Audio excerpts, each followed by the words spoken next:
ensure that we can release the latent knowledge that is there existing through making sure that we have access to educational opportunities. And that is an important note for us in our development trajectory. So I say again, Mr. President, that having access and affordability to educational opportunities is something that is extremely important. Mr. President, there have been myriad of studies. I can look at UNESCO did a study in 2017, the OECD 2018. If you go on to ResearchGate, which is a research portal, you will find a number of theories and analyses that have been done on the correlation between educational opportunity attainment and poverty. All of them suggesting that in various circumstances, that there is indeed a positive correlation between educational attainment, educational access, increasing educational opportunities, and reducing poverty. So that there is an acceptance, again, and particularly for developing countries, that education is a critical driver for development, Mr. President. But I find, Mr. President, that when we talk about education here nationally, we immediately narrow our focus to primary and secondary. We immediately begin to talk about the 11 plus, as if the entire education system is defined within the narrow context of what happens at the primary and also at the secondary level. And Mr. President, it is fundamental. The primary and secondary education, that journey is a critical building block. It is a determinant, in many instances, of how well students will then be able to engage in higher education, tertiary education. But Mr. President, we have to then ask ourselves if in narrowing the discussion, if in narrowing the debate only about that mechanism that moves children from primary to secondary, if we aren't doing ourselves a disservice, because the educational system is also much more about that. When the government announced that journey of education transformation, it was taken on board that the system also has to be able to look at fundamentally at issues of quality, of the curriculum, teachers' development. What happens to how we include, whether it is the disabled, those that come from lower income households, the issues of fairness, the issues of equity, as being important, and that the discussion about the mechanism is important, but that it is one facet of that. But another important part of the discussion that we always leave, Mr. President, is what happens next. What happens next to children, even within the context of a flawed system, who are interested in moving on to higher education? What is the analysis that we undertake about whether or not those systems are allowing for that smooth transition, about whether that movement from secondary into higher education is affordable? What happens, Mr. President, about who gets those opportunities and who doesn't? If we stop only at one point within the entire system, then we will miss, Mr. President, fundamentally, a critical element that also has links, again, to development. Because it isn't just only education, but again, the analysis suggests that higher education is extremely important. In fact, Mr. President, UNESCO did some analysis in November 2024, and in that analysis, it looked at 146 countries and looked at their development trajectories and noted that for all of those countries, that they each had a national plan for higher education. And out of those 146 countries, 81% in those national plans on higher education had a plan for increasing access. Had a plan for increasing access. So again, globally, the understanding that higher education is critical and fundamental to development, to social equality, to ensuring competitiveness as a driver. We are seeing, Mr. President, other countries have that recognition. Mr. President, when Sir Hilary Beckles, and at that time he was Vice Chancellor at the University of the West Indies, he had announced a policy, or rather a goal, let me say a policy, a goal, of a graduate in every household, a graduate in every household. And I think that we heard that, and again, we reduce it to making sure that we can increase the number of university students. When I went back to Sir Hilary's speech, what Sir Hilary was doing in his speech and even in announcing that goal wasn't just talking about increasing a number, he was making a fundamental development connection. If you read his speech, Hilary prefaced, Sir Hilary, Hilary let me friends, but Sir Hilary, my apologies, prefaced his indication of that goal of a university graduate in every household by noting that there was a level of poverty that existed within the Caribbean that he said to us that we should not be comfortable with. That he said to us that we needed to be able to contend with. And in order to be able to contend with that, we have to be able to look at how every child is able to contribute to that. And that because we needed to be able to contend with that level of poverty, the dream therefore was to have a university graduate in every household. So that the goal was not about the number, the goal was about appreciating, again, that correlation, particularly for us in Barbados, particularly for the region, that had to do with breaking generational poverty, that had to do with making sure that we could secure an economic development that would be sustainable, had to do with making sure that we had within our households a university graduate. Not the number, but it was a philosophical way of looking at how our society needed to develop by having that university graduate. And Sir Hilary also noted as well that his frame was not necessarily new.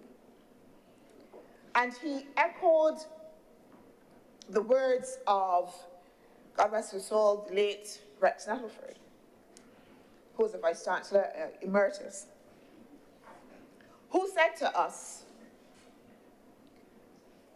that university education was perhaps one of the greatest gifts that the Caribbean had given itself.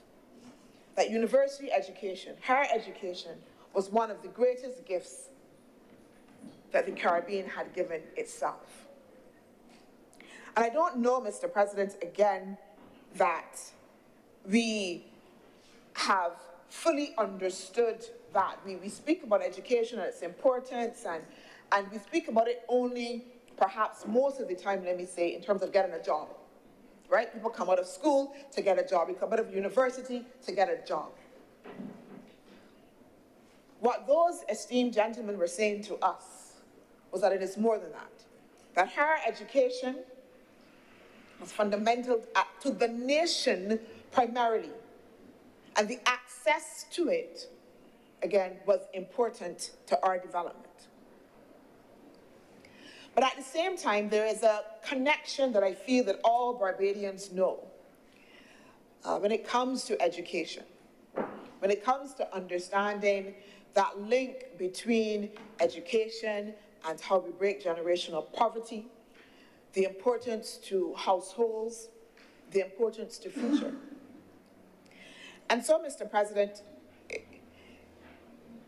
it was the breaking of that resonance and connection in 2013 with the Democratic Labour Party.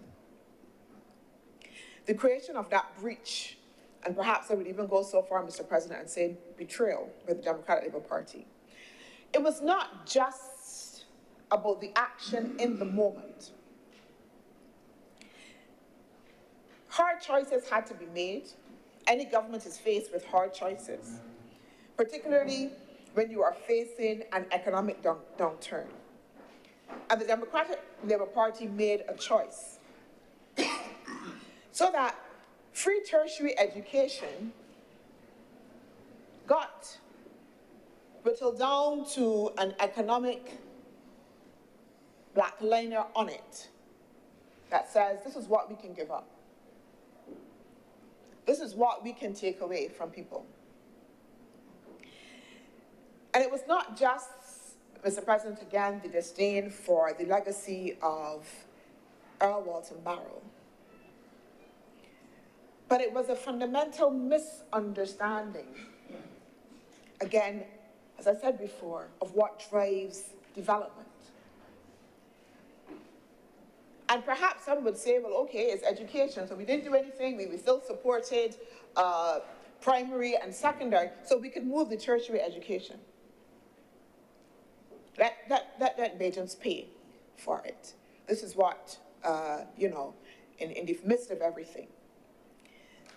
But in doing so, it was a demonstration, again, of, like I said, Mr. President, of that misunderstanding of what drives development, particularly for small states. It was a misunderstanding of how Barbadians viewed that pride of having that university graduate within the household. It was a misunderstanding of how generational poverty was linked to that access to higher education. It was a misunderstanding of the capacity of Barbadians to bear the burden. I was speaking actually, Mr. President, to a parent in Bourne's Land just yesterday, and she was telling me about her struggles as a single parent, but not only about her struggles, but her aspirations. And one of the things that she said to me was that her daughter was able to go to university. She worked through there for her daughter to be able to get university access. She was able to pass with a first-class honors. And now her daughter was making more money than her. And when she said it with a smile and with such pride, so that the same woman who before was saying to me, these are all the things they're facing, and the struggle is so hard. From the time she began to speak about her daughter and what her daughter achieved, the posture changed, Mr. President. The posture completely changed to now one of hope, to now one of the possibility of one of the things that she said, well, I know my daughter can come and help me. My daughter can help me, and we can be able to do better. And that was the connection, that is the connection that we have as Barbadians to higher education, to university education. And again, Mr. President, as I said, access and affordability matters, Mr. President. And the Student Revolving Loan Fund is one of those important mechanisms that have been put in place to enhance that access, especially for higher education, and especially for Barbadians who might not have that cash at hand, but might need that bridging,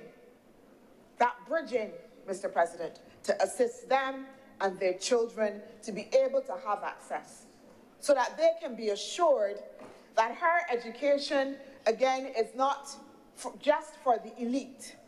That yes, well, they would have been able to manage and pay the bus fare as they go through the primary and the secondary education, but that even as they attempt to move on, the Student Revolving Loan Fund stands there to be able to say, we will still have your back, because we will still allow you to be able to afford to move your children onto higher education and to allow them as well to be able to achieve in the same way that others can. The Student Revolving Loan Fund, the Act was established 1976. I already spoke, Mr. President, to the fact that it's referenced CAP 54, CAP 54A. It was established, Mr. President, primarily to ensure, as I said, that we have loans, and loans, Mr. President, particularly in areas which were perceived to be of national priority. It replaced the Higher Education Loan Fund, which was then administered by the tertiary section of the Ministry of Education, Youth Affairs and Culture. During the 48 years of the existence of the Student Revolving Loan Fund, it has granted some 15,000 loans, Mr. President, 15,000 loans, and, Mr. President, equating to a dollar value of 400 million Barbados dollars, which is a significant investment. So again, so that when we talk even about investment in education, again, we don't often see that investment. We see investment in education, again, as I said, only what is happening there at the level of primary and secondary.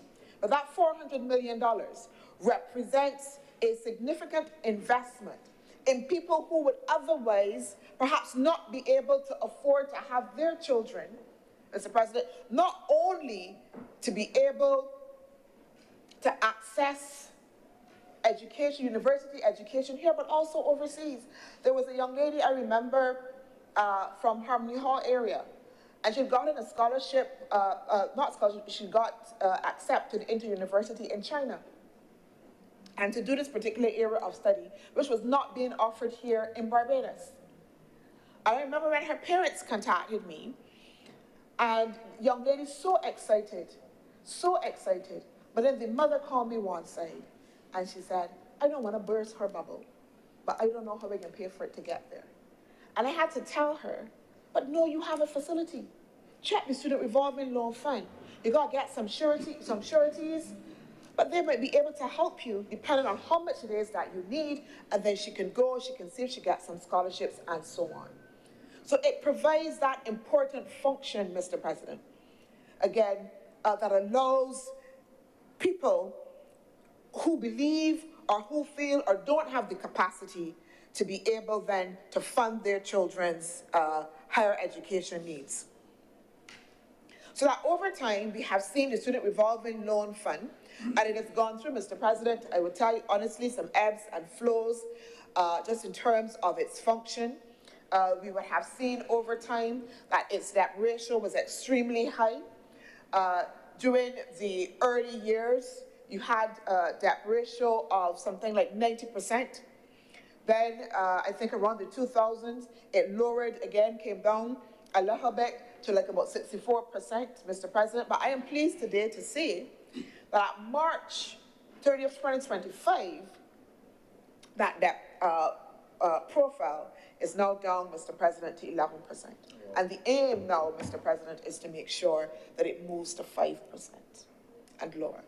And that is part of, as you will see, the changes that are intended within this bill to enable a more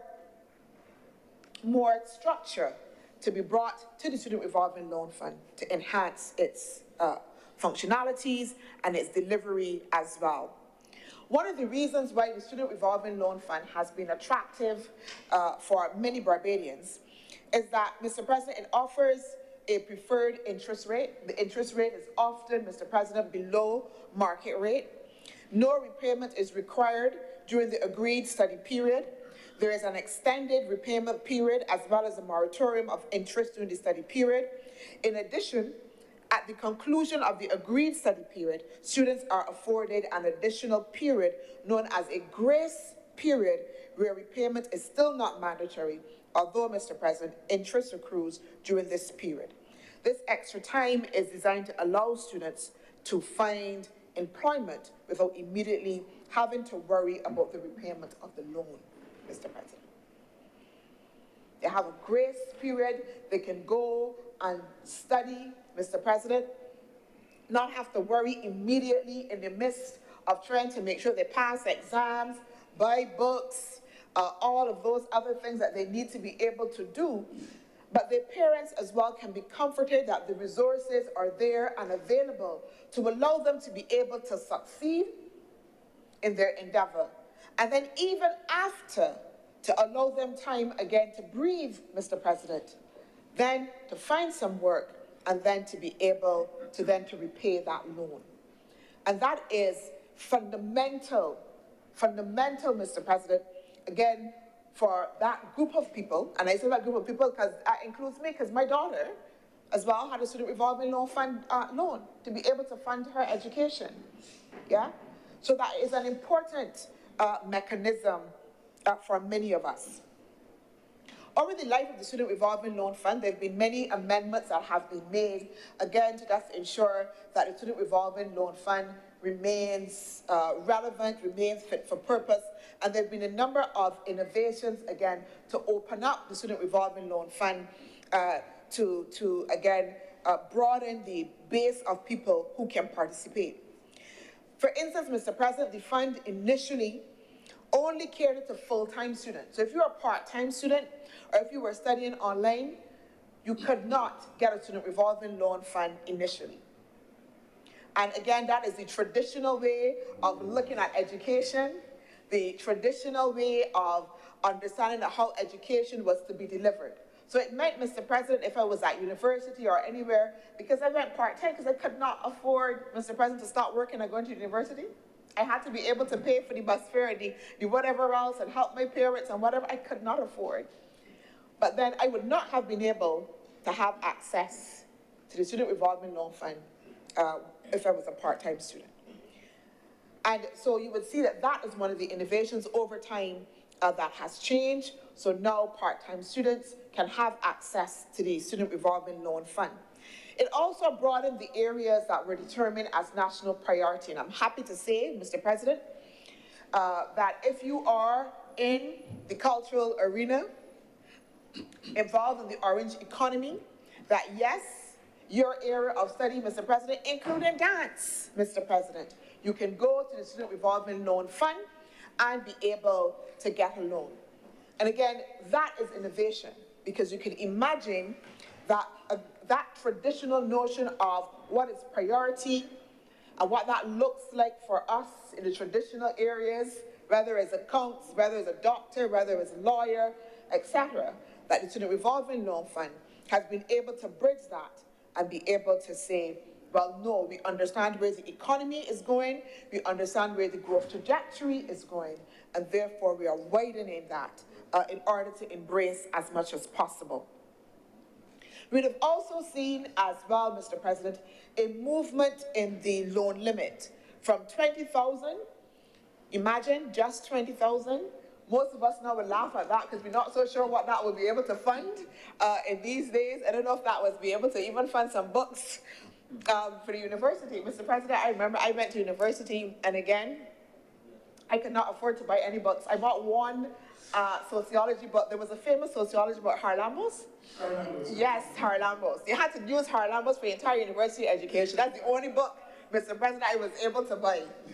And so all of my other papers, everything like that had to be photocopied, or I had to borrow somebody's library book. Or I had to borrow some library book. But my one Harlambos is the book that I saved up and make sure that I had at home. Even now that my daughter is doing university, even just accessing papers online, because you would think that because things are online, that they mean that they're either free or accessible. But what now universities are actually making you pay. And they have it locked so that you can't share from year to year. So that even though we all doing the same course, every student then still has to purchase their own every single time.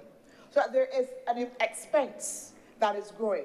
So you would have seen the Student Revolving Loan Fund move from that loan limit of 20,000 to 125,000, again, allowing, Mr. President, for scale. So it means now that students who want to have the opportunity to take more advanced courses, more advanced education in other places now, will then be able to do so and not be limited, Mr. President, in the same way. You would see as well, Mr. President, the Student Revolving Loan Fund has imbued deeper changes as well. If you go on the site right now, so this is not privileged information, but if you go on the site right now, you will see the Student Revolving Loan Fund is offering back-to-school loans at easy rates as well.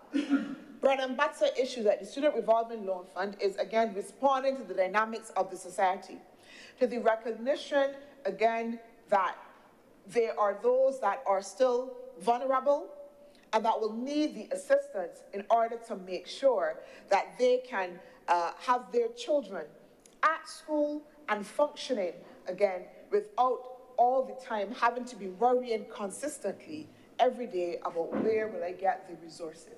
And Mr. President, I can tell the truth.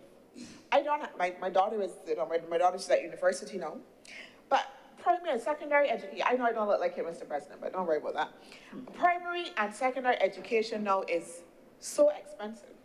The books you have to be able to purchase, well,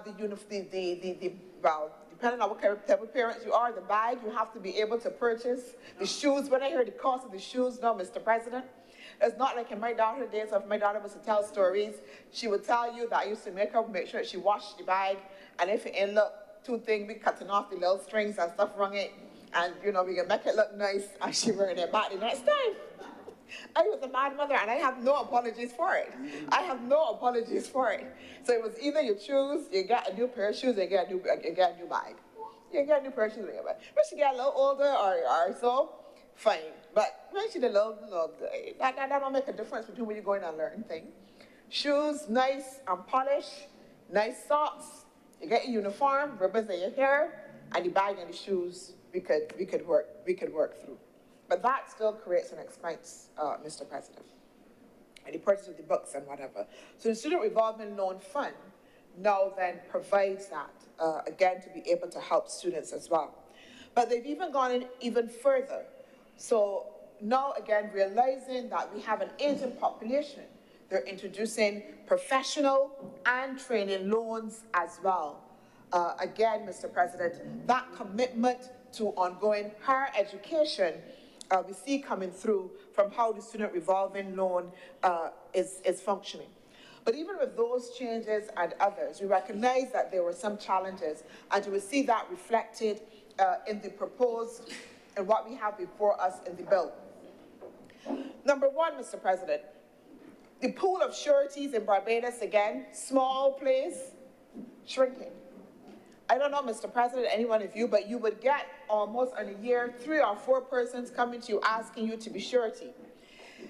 It could only be surety for one person at a time. And then some people don't want to be a surety because you never know when you might have to go for your own. So that the pool of sureties shrinking, and then that then became a barrier for people being able to access because they were saying, I cannot get a surety. I cannot get a surety in order then to be able to go forward to the Student Revolving Loan Fund. And Mr. President, you would see, again, that one of the changes that this bill and therefore its regulations is attempting to do is to say that at a particular threshold, you only now need not 2 sureties, but 1. And as well, you can mix surety and security. So that if you are not able to meet the higher threshold, but being able to secure that second surety, you can match it now by having security with it. Again, opening up and broadening that access. And also as well, Mr. President, before, again with my daughter signed, the agreement was between her and the Student Revolving Loan Fund because you have to be 18. What these changes are here that are presented in this bill is suggesting as well, now that parents or those that are guardians can now go forward for a loan as well, Mr. President. So rather than that child, now again, we're broadening access, we're broadening who can be able to go before the Student Revolving Loan Fund as well. And Mr. President, I'll come to some of the specific areas here that we will see in the legislation that have been updated, like I said, to enhance the functioning and to enhance the access, broadening of the access. So first of all, you would see that at section 4.1, we have a change from the management committee to a board of directors. So again, if you look at the previous act, you would see continuously that the affairs of the Student Revolving Loan Fund were governed by this management committee. And in order to strengthen its effectiveness, it is proposed here in this bill that we move to a facilitation of a board of directors in order to be able to govern the affairs. It also, as well, at section 5.1e, makes provision for compliance with the Public Finance Management Act 2019 as well. At section 5.1gh, it allows for the Student Revolving Loan Fund to now take deposits, because before it was not allowed to take deposits, Mr. President. So now, in this bill, it makes provision at that, as I said, 5.1gh for the Student Revolving Loan Fund to take deposits and also as well pay interest on those deposits. It addresses, Mr. President, at section 6, conflict of interest of board of directors, which is important. At section 7, it provides for an exemption of the Student Revolving Loan Fund from any licensing requirements. At section 9, it allows the Student Revolving Loan Fund, as I would have explained just now, to lend directly to parents or guardians of a person who is enrolled in educational institutions. Before that was not allowed. The loan was between the Student Revolving Loan Fund and the student. But now this change says now that guardians and parents, etc., that loan that can be lent directly to them as well. Importantly, Mr. President, at section 9.2, applicants over 50 years would now have to apply to the minister for approval to apply for a loan instead of the current 35 years, which is important. So we're going to see that part that says that if you're 50, that you have to apply to the minister. But before, the age limit was what? 35 years old. 35 years old. So we've moved from 35 to 50. We've moved from 35 to 50, but then say if you're beyond 50, then you would apply directly to the minister. So a quantum leap just in terms of that age threshold, which is important as well, recognizing the demographic changes, Mr. President, that are happening within our society. It changes at section 13, we change the current provision which links the interest rate charged on loans by the Student Revolving Loan Fund to the minimum savings rate and allows the Student Revolving Loan Fund Board in consultation with the Minister of Education to determine the interest rates applicable to loans. And that is a positive thing because it provides for some flexibility in terms of determining the interest rates so that then the Student Revolving Loan Fund can, again, if deems necessary, based on what is happening within the market, can have an interest rate that is lower than the prevailing market rate, again, making sure that there is access for people who need it to the Student Revolving Loan Fund. It provides, Mr. President, at section 22, to extend the period to serve unpaid debt certificates from the current 14 to 13 days. So what happened, Mr. President, if the serving of that debt notice went beyond 14 days, and that can happen because you would serve a notice, the person that lived there, they may get it, all sorts of things. They would have to continually start the process over. The movement from that 14 to 13 days allows, Mr. President, greater time for them to be able to address those outstanding loan payments and then also as well ensure further stability. It expands, Mr. President, the board from 7 to 8 and also allows, and this is in the first schedule, the minister to appoint the chairman and deputy chairman. Now, why would that be, Mr. President? Essentially, under the previous act, the permanent secretary Mr. President, and the chief education officers automatically sat on the management committee. And here now we have a board of directors, but we're saying, listen, the permanent secretary and the chief education officer may not necessarily have all the key skills for the functioning of the Student Revolving Loan Fund, and therefore it is important that we bring in new skills in order to ensure that it is fit for purpose. And therefore this provision is important to allow us to be able to make sure that we have a Student Revolving Loan Fund that is functioning as well. Importantly, Mr. President, as well, there are a couple of other things as well. So one of the areas also was the age for sureties, And what this does is also make sure that we increase the minimum age for the sureties from 54 to 60.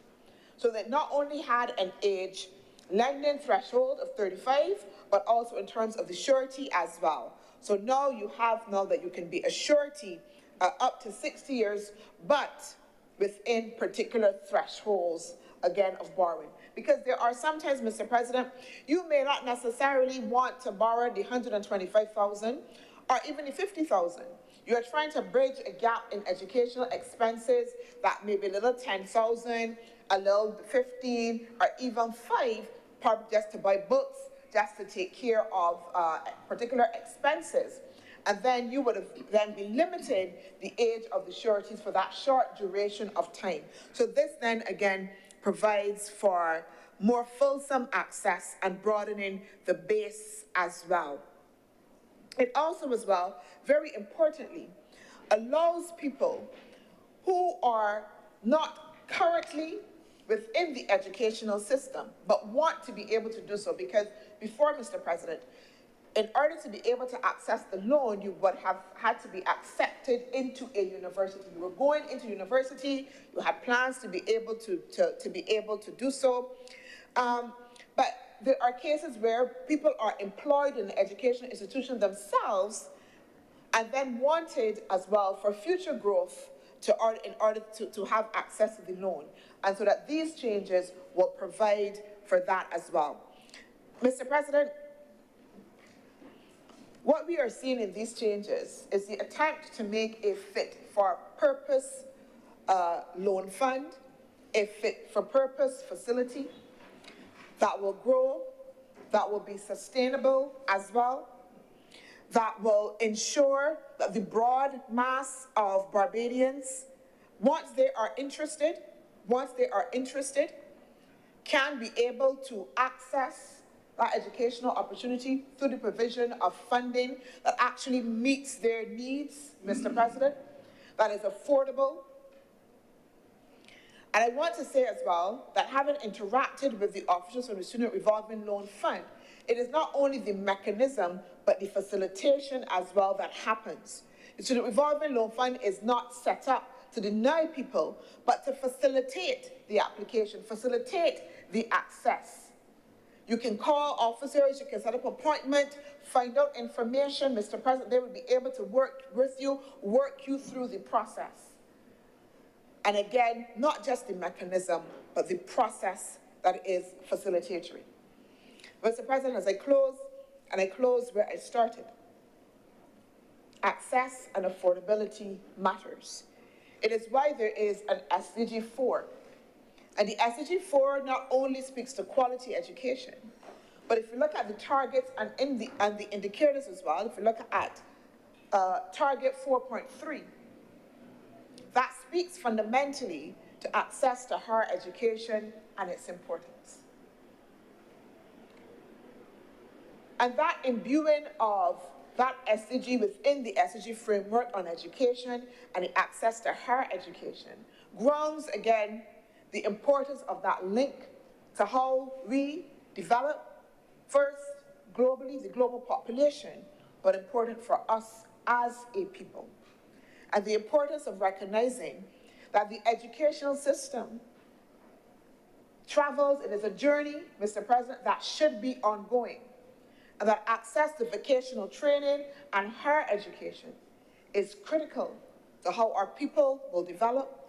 It is critical to the sense of pride that we are called on to imbue, and the extent to which, as a country, that we can harness all of the available skills and build the knowledge economy that will allow us to be competitive socially and economically. Mr. President, I am obliged, and I beg that this bill be read a second time. Thank you very much, Senator Dr. Chantal Maroon-Knight. Senator Worrell. Thank you, Mr. President, and I will not delay the House too long in terms of my contribution to this legislation, to this bill, the Student Revolving Loan Fund. I do think that the Minister did a good job in terms of explaining the changes that has happened with the Student Revolving Loan Fund over the years, possibly a little bit more in terms of the necessity to move from the committee to the board, in terms of explanation. But in terms of the importance of the Student Revolving Loan Fund, we all recognize in Barbados the very importance of this loan fund in terms of allowing persons to access quality education. And not only at higher levels in terms of university, but also in terms of developing technical skills as well. And those one of the areas that I would love to see the Student Revolving Loan Fund pay more attention to in terms of greater access to persons who are doing skills in institutions such as, which would be our SJPP, those kind of technical vocational skills. One of the things that I would mention in terms of inclusion on the board, because it is very important that the programs that the students are looking to go into are accredited.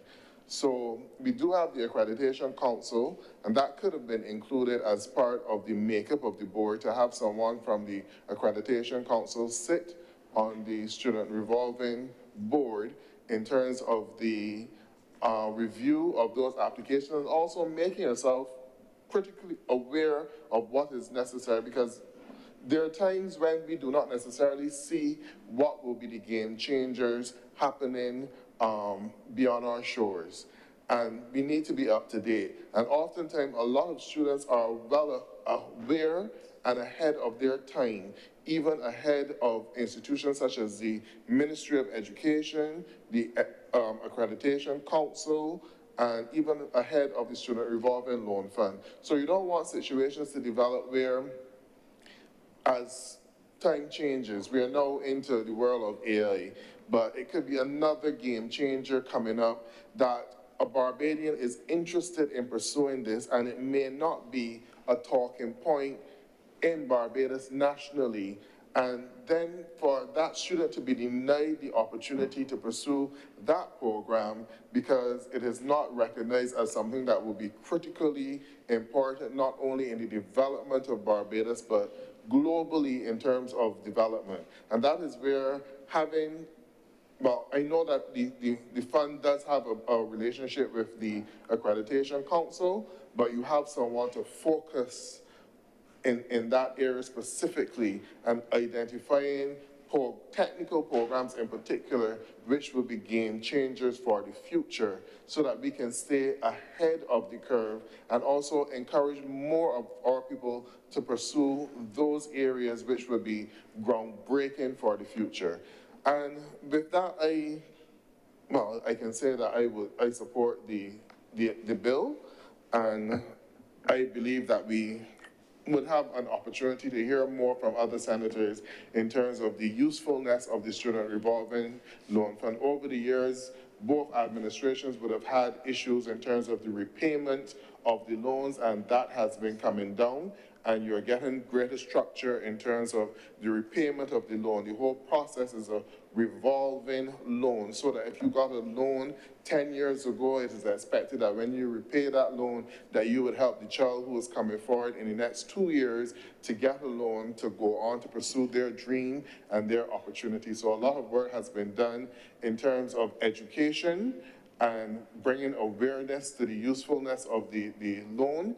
I gladly support the increase in the amount available, the $125,000, and even that in itself might need to be adjusted upwards, so you need to have a focus on what is being charged for education globally and what persons need to pay for education globally, and keep an eye on that so that it would be adaptive to what the needs out there in the global environment, so as never that the student revolving loan fund will be a restriction to any Barbadian from being able to pursue their dreams in education.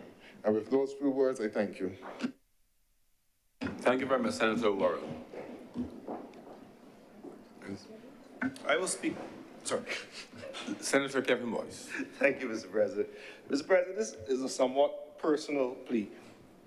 Having had to deal with the outcome of a student revolving loan scenario, I think there needs to be a focus, and I was on the website and I saw there is now a nice video that gives guidance to sureties when they put themselves in the position to guarantee these loans. I understand that the process is a lot more technical now, and that the officers are making it very clear of the ramifications. But what my experience has been, very close to the fact, is that when it comes time for the loan to be paid and the errant student cannot be found, the low-hanging fruit is the person who gave the surety. Now, when you have such attractive low-hanging fruit, it then means that the fund is obliged to go after the surety who may not have been aware of the implications or the likelihood of having to pay the actual sum. So what do I say about that? I say that we all recognize when it comes to loans, be careful what you're doing in terms of guarantees. But I think also allowing the sureties to have express subrogation rights within the legislation would have been useful, while you can still do it under common law. As you know, what that means, Mr. President, is that if you as a surety have to pay money as a result of an errant debtor, you then step into the shoes and have the powers of the person who gave the loan in the first place. That, however, needs to be bolstered by the ability of the surety in relation to how do they get the money, in terms of the surety not having the garnishment powers that the student revolving loan has. And perhaps we need to have an express or maybe understanding that the student revolving loan, before it goes after the surety, as it is established in some guarantee documents, makes every effort possible to go after the errant student, go through the garnishing process, and then if unsuccessful, you go after the surety. But all in all, everything is understood as to the why, but I think that is a pragmatic issue that should be highlighted and addressed through the means of continued education. As I said, I saw the website, advice to sureties, but sometimes people really don't understand what they're getting into. Personally, for me, it was a great lesson to learn at an early age. Thank you, Mr. President. Thank you very much for that testimony. Senator Reverend Charles Morris. Mr. President, I rise again to lend my support for this legislation bill before this chamber. Sir, as you know, I would take an historical approach. Not controversial, sir. Not controversial. I would take an historical approach, sir, because one thing that I've noticed about this piece of legislation, sir, is that it has bridged the gap between what was considered adult education and higher education. At one stage, those who were considered adults who had been out of the system. Higher education, sir, was reserved for those who were in the system but coming out of the system to go on to universities, which were not in Barbados. The universities then would have been in England. And what we are witnessing now is a further move to adult higher education, where the age has gone from 35 to 60. And it also speaks about the further democratization of the education system. Now, prior to 1830, there was no institution in Barbados with higher education. As a matter of fact, higher education then was for a minority group. And if you look at it, sir, by 1945, I think it was, there was only, I think it was one Barbados scholarship, and the scholarship winner would get £1,000 together with allowances and increases due to the wartime situation. There were island scholars too that went to Codrington College, and they were given, I think it was £40, and that was all. Because at that time, the authorities were more interested in creating and looking after the efficiency of the limited system than for democratizing education. And then in 1944, you had the government-assisted schools. There were 11 schools in all. 3 of them were government-assisted, Harrison College, Queen's College, and the Lodge. And they had 6 form schools. It was from these schools that a lot of persons would have gravitated towards university education. And the other secondary schools, in fact, sir, those 3 schools carried about 40%, 44% of the student population then. And the other schools, therefore, were left in a situation where they would just provide people for the public service and all of that. Sometimes with no hope of getting higher education. But again, as we travel along the years, we see that it became further democratized when Eric Williams and Grantley Adams and Norman Manley decided that there should be university college for the children of the working class people. That system continued to be democratized, and now we're at a stage where, I've lost a lot, sir, but we're at a stage where adult education is now seen as part of the tertiary system. And I'm glad that this has happened, sir, because I served as Deputy High Commissioner in London, and there were some students who had to leave universities there because they and their parents did not have access or were not granted student revolving loans. The thing is that the students or the parents had to put up the house and all everything, and mortgage the house and all that to get the education for their children overseas. I'm happy that the children, the parents now can borrow from the student revolving loan rather than have to put up all the, they can borrow from it to support their children. One thing that really did hurt me, sir, was when a young lady was at Westminster. She was doing, I'm not going to say what she was doing, but the university hounded her for the payments until she had to come back home. And only a few weeks ago, I saw the mother in the supermarket, and she was hoping that something could be done so that her daughter could go back to Westminster. And I'm happy that this legislation would allow for that to happen.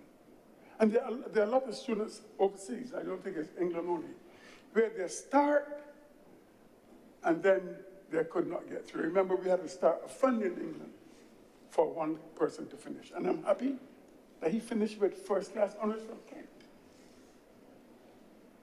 So the way is open. I'm glad that this has happened, sir, and I speak with a degree of feeling on this one, because I'm looking at the situation where children can further their education with the view, with the knowledge that their fees will be paid. Because very often, even then, the student, they said that the funds were not released on time, and there was a lot of uncertainty. And I hope, sir, that that uncertainty has now been gotten rid of. The other thing that I want to say, though, is that those of us who have been given much, much is expected too. And there were too many instances where people received the loans and did not repay. Now, sir, I think that it is not only a financial, all these financial rules and all, but it says something about responsibility. That if I borrow from your fund to educate myself, when the time has come, I should be able to repay so that some person else will be able to continue their education. So I would implore all of those who over the years would have owed the fund money to just repay it, because it's about seeing your brother and your sister moving on or having the same opportunities that you would have had. And so therefore, sir, I don't want to say anything controversial or talk too long, so I thank you for allowing me to voice my support for this legislation.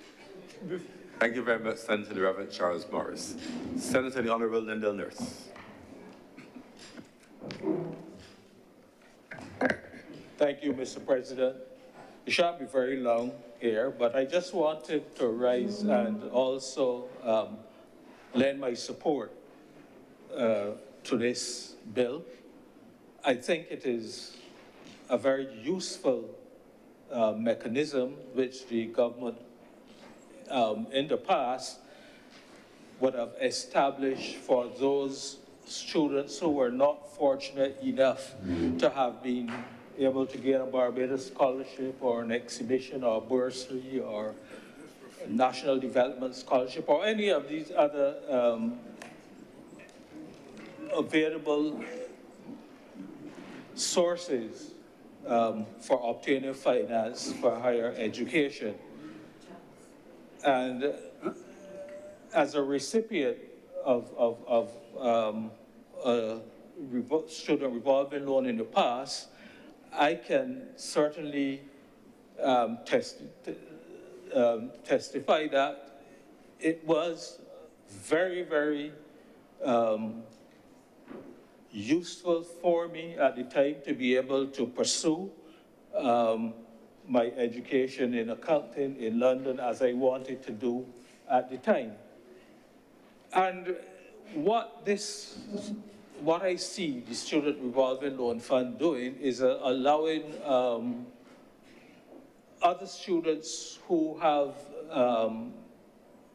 various wishes of doing subjects which they may not otherwise be able to do at a higher education level, is to be able to borrow the funds from the Student Revolving Loan Fund and go off and do their studies. One of the things, though, that I always thought about is that, like for Barbados scholarships and exhibitions and so on, there was always I think there was a requirement, and I believe there still is, that if you got a loan from the Student Revolving Loan Fund, on completion of your studies, you were supposed to come back and make a contribution to government. And in some cases, lots of people, some people did not return. And there are several reasons for that. I give you an example. Just last week, I was watching television, and there was a young man who was being interviewed. He's now actually a professor at a university in the US, but he studied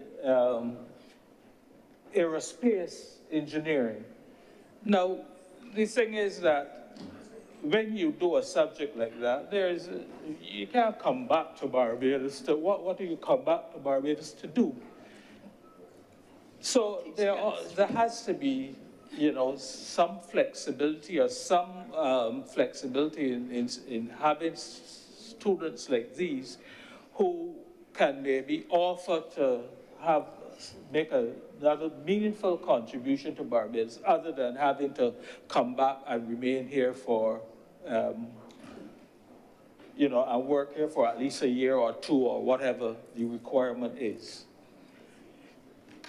The other thing is that I just wanted to mention, and Senator Boyce did raise it, so I'm not going to dwell too long on it, but it is the question of guarantors. And there again, I was happy to, having gone through the system, I was happy to act as guarantor for some students. But the point I wanted to make was that, you know, if you are a student, you need a guarantor, you ask your parent to sign up. And in a lot of cases, parents don't fully understand, you know, the consequences of standing as a guarantor. And one of the things that I would strongly suggest that when this new fund is up and running and going, that one of the things that will have to be done is to educate you know, such persons who act as guarantors as to the consequences, the responsibilities of taking on such a contingency. But I think I've watched and I've followed how the fund has progressed over the years, and I think that I sense that the management of the fund in the past has been quite good. And it is one of the few committees, for example, that have made sure that their accounts and their financial reporting and so on was up to date. So I definitely hope that this will spill over into the new body when it comes into when it comes into force, and that we will see this continued level of management under the new board. I think it provides a good opportunity for students to have an opportunity to get their higher education in whatever field they wish or they desire. And I hope that it will be more adequately advertised, that students will become aware of it, and that the level of funding will always be adequate enough that those students who want to, that there will be funds available when students apply. I don't know, and we didn't get any information in terms of the performing loans, what level of difficulties the board has had in the past in terms of collecting loans. But that is an area that perhaps we could have heard a little more about and to get a little understanding as to how, as we proceed, how this is going to be controlled. Because while we understand the purpose of the fund in terms of enabling students, we also has, in my view, to see the fund being run and managed in a very business-like and professional way. And so therefore, I hope that as we go forward, proper measures will be put in place to make sure that the level of non-performing loans is not exceptionally high or large in relation to the overall fund, that it cannot continue to operate as it should. And with those few words, Mr. President, I'm obliged. Thank you very much, Senator Nurse. Senator Mr. Miller. Thank you, Mr. President. Sir, I too rise to support this bill. Sir, it's really good that government has taken the time to fix some of the issues that existed with the Student Revolving Loan Fund. Sir, and one of the biggest problems that existed was, I believe, failure to repay. Sir, I was fortunate in some way that the government paid for my tertiary education. But there were persons who, in my time, who, while mentally, sir, they would have qualified, financially, they could not afford to pay. And the student revolving loan was not available to them because of sureties. And there are still many persons who might wish to get a loan from the student revolving loan who might not be able to find a surety. We have been speaking, sir, about the blue economy, and I asked myself as I sat here, if a participant in the blue economy applied for a student revolving loan, would they be treated in the same way as someone who applied to do medicine, for example? And I dare say that they wouldn't. So even within the loan fund, sir, there is existing discrimination. So I hope that some of these changes will remove some of that.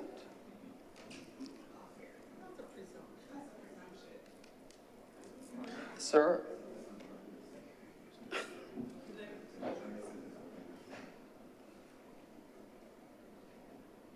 there's the matter, sir, of the guarantors of loans. There is an age limit that is set, and that age limit has been set based on what one thought was the normal age of retirement. It played a role. The age of retirement has changed several times, and it continues to go drift upward, and people continue to earn in their retirement. And I wonder if we need to seriously look at whether that cutoff age needs to be adjusted with the possible ability of the guarantor to pay.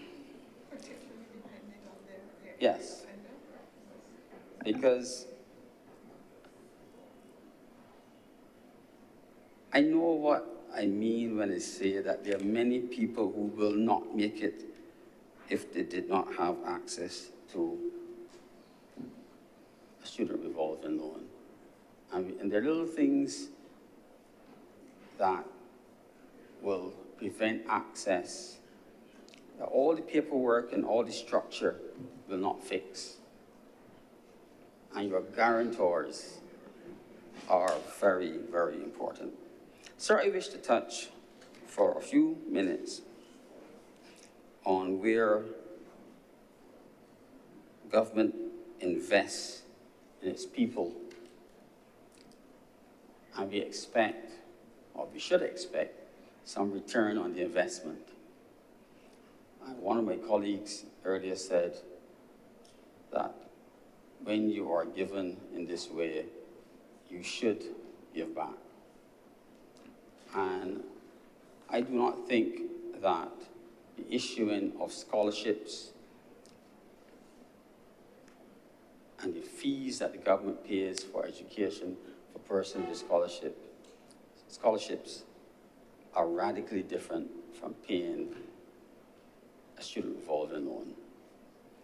And I think that while Senator Nurse's point is valid, that there's some professionals or some people who qualify in areas that we can't possibly employ, we need to make sure that those who receive benefits remember that they're supposed to give back.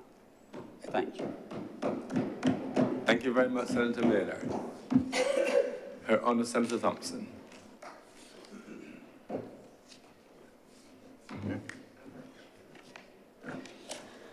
Thank you very much, Mr. President. Life is really very interesting. I remember when this fund was established during the Tom Adams administration. I was a teenager at the time, and I remember in I was about 23 at the time, so that would have been, I was born in 61. Pardon? No, it was established when I was a teenager, but I remember when I was about 23, sir. It had then been functioning for some time, and I wanted to go off to law school. And my father insisted that I go to the Student Revolving Loan Fund and get a loan because I was a woman. And that if I wanted to study law, I had to act with some degree of responsibility. I had to learn what it was like to face the bank or financial institutions. And I had to go and get a loan to put myself through law school.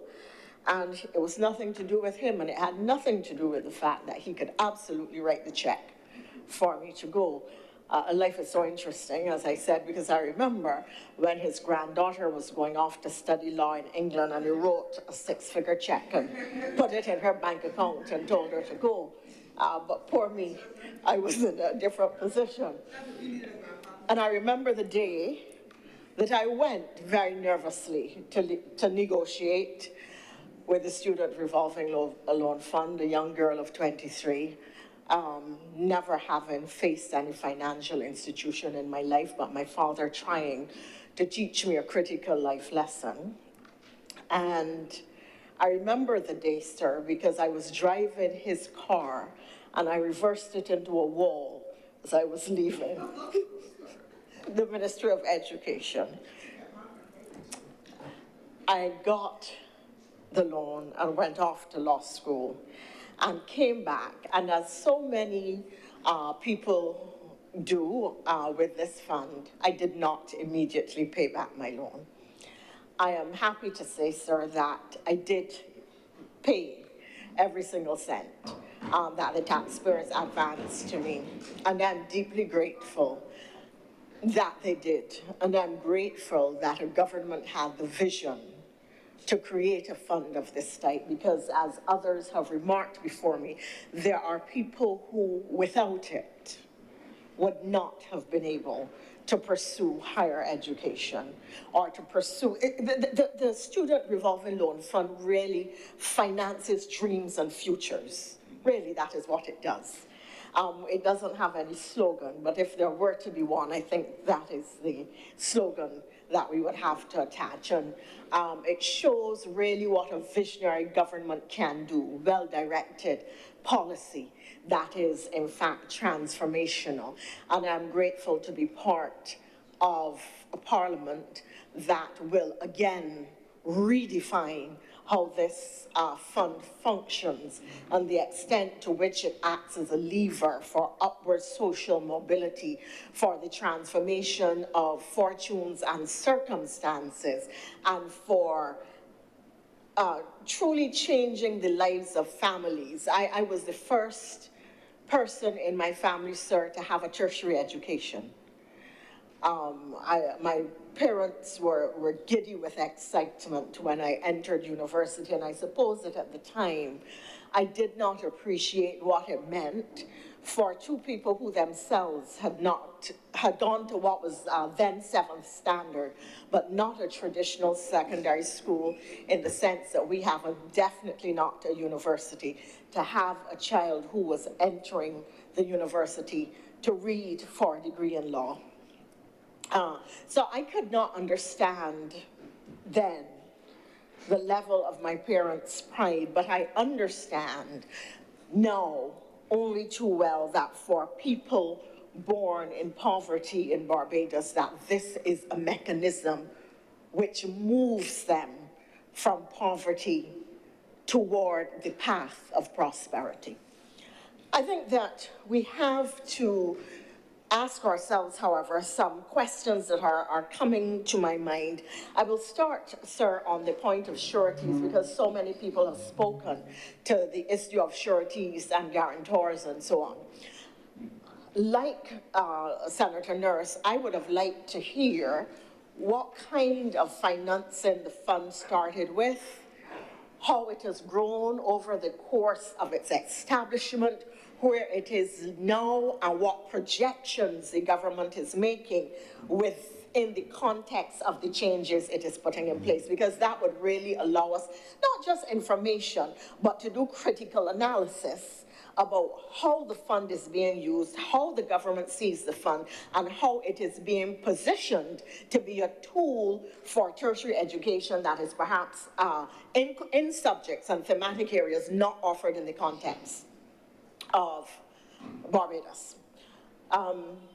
As an attorney practicing, sir, I had been at one time one of the attorneys who was asked to collect monies from non-performing loans from those persons who were ministers of government, attorneys, doctors, all kinds of professionals in Barbados who were just not paying.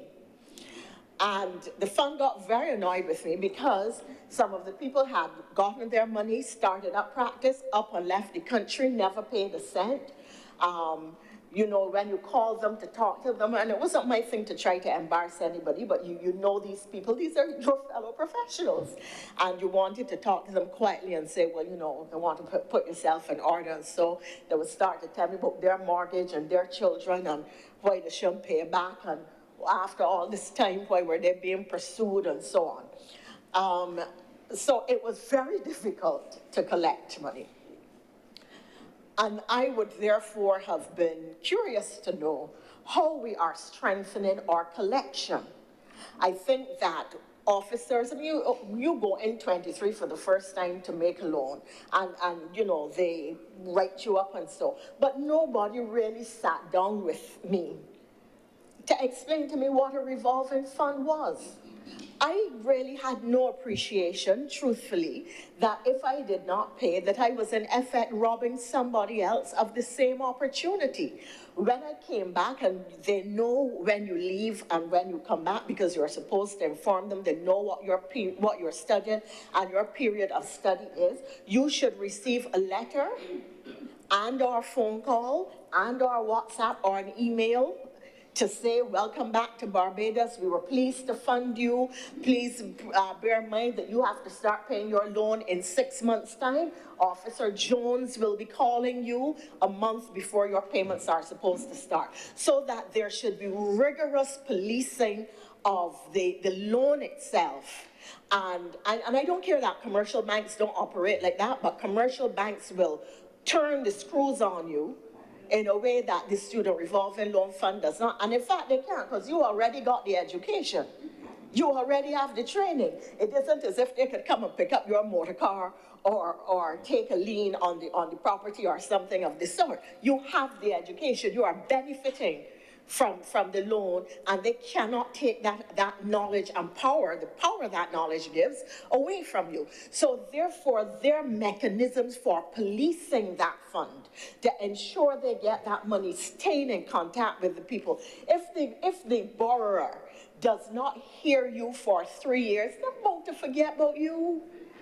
But if they come in and they face you, or you are called in to face them and they're in contact and you are getting notices and so on, it becomes part of your planning. And in fact, in the same way that when you go to commercial entities and you have to give information on your assets and liabilities, they should ask whether or not you have a loan from the student revolving fund and whether it is being paid.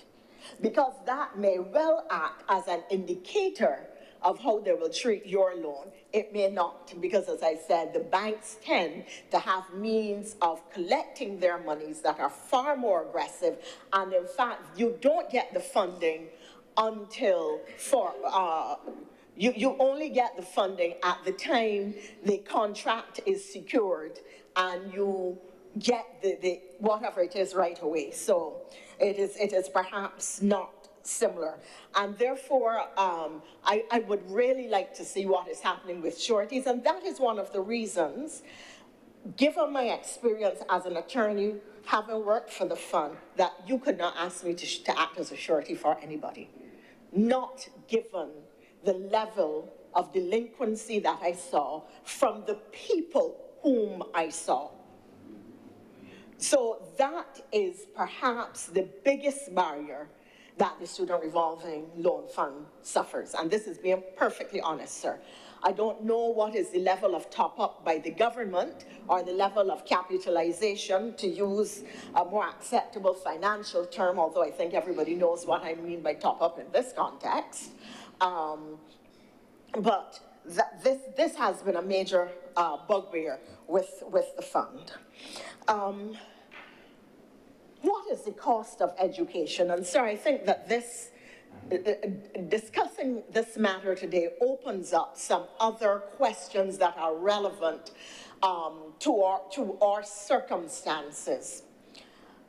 Barbadians like to talk about how much taxes they pay. If you have 2 children at university, and one is doing an arts degree and one is doing a science degree, you are paying, you are being supported, or your children are being supported and financed in their degrees. 2 children, one doing arts, one doing science, to the tune of $110,000 per year. You don't pay that amount of taxes. That has nothing to do with roads, has nothing to do with health care, has nothing to do with any of the other benefits that we as Barbadians enjoy, insist on, and will not give up, but do not want to pay for. So, and we are very fortunate in Barbados when the Barbados Labour Party took the decision to allow our people to go back to UWI at the taxpayers' expense. It was really a very progressive decision, because in countries all over the world, those who study and have to pay for it up front or pay as they go leave not only with their degree, but with debt that lasts 20 and 30 years because the cost is so steep, particularly if they go to Ivy League universities. I did 2 masters at 2 different British universities. I know what it is like to max out my credit card, trying to pay, buy all the books, and pay all of the fees that were required of me. So that we have to understand that education is expensive. It is not free. It has a very high cost.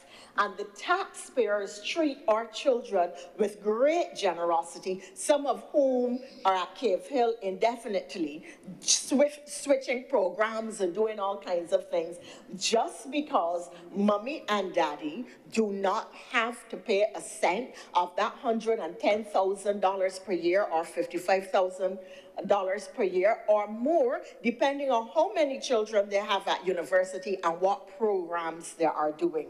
So we have to be conscious of the fact that this administration not only started the student revolving loan fund, but is now expanding its base as part of its support of, and we love to say poor black people, that the Labour Party does not support poor black people, but this allows poor black people to have education. It allows them to move from poverty into the middle class, and it really is a highly transformative tool, and that we are putting this in place in addition to free tertiary education or funded tertiary education. I prefer to say funded tertiary education rather than free tertiary education, because people may think it really is free when it is really very high value and very high cost. Funded tertiary education is, the government is to be commended, and I really want to support it.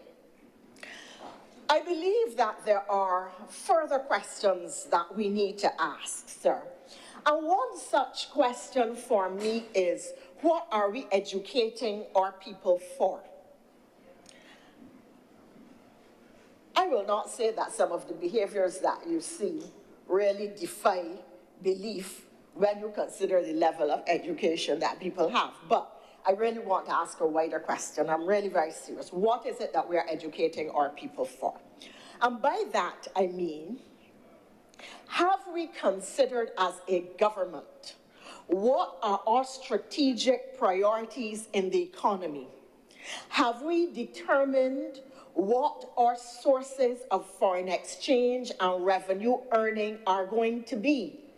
We have been talking about building new hotels, and they will open up several opportunities, not only in tourism, but for entrepreneurship, for people with management skills, for people who do things like massages and aesthetics, for people in food and supply, for agriculture. So every time you build a hotel, there is a direct and indirect impact in the tourism sector and outside of the tourism sector for all manner of sectors and persons conducting business. But my wider question is beyond tourism. We've heard about the establishment of a pharmaceutical industry, that Barbados is going to go into manufacturing with Rwanda as a partner, and this is good. But how are we going to expand our economy? What are going to be the new areas of endeavor and enterprise in the next 5, 10, 15, 20 years? What is the economy going to look like? What is our civil service going to look like? Is our civil service going to be an implementation agency, much as it is now? Is it going to be a regulatory force in a way that it is not currently? For instance, there are regulatory departments, so I could identify SSA as an implementation agency, and then I could identify the Environmental Protection Department or the Environmental Protection Agency as a regulatory agency. So are services going to be put out to the private sector while government plays the role of macro regulation,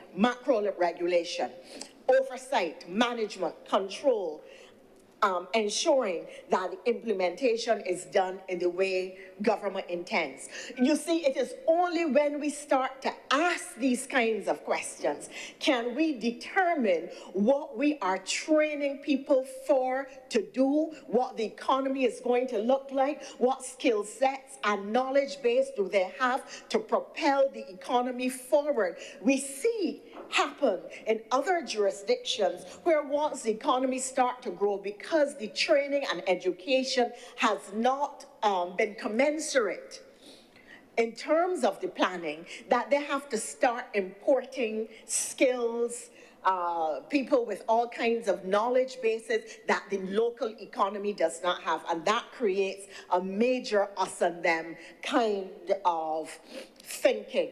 So I commend government on the Gateway Initiative, for instance, where they are training people to fit them for the upcoming boom in tourism and construction.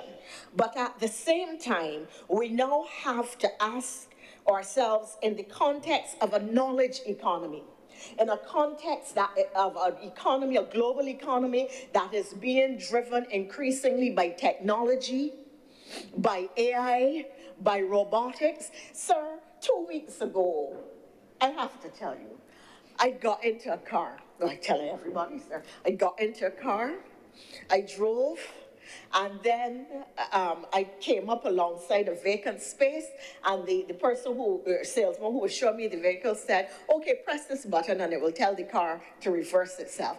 And I sat down in the car, and the car maneuvered, reversed itself, positioned itself perfectly in the spot, equidistant between the parallel white lines. Well, sir, I sat down at my old age in shock.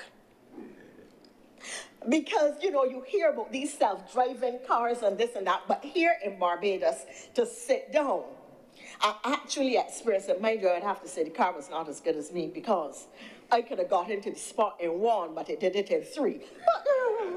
I got it. If I was equidistant, it did the job. No, yes, especially given that I drove into a wall yesterday, perhaps I should accept that. The car driving itself might not be, I'm into a wall again, might not be a bad thing. So the walls just come out of nowhere. I cannot figure out how they do it.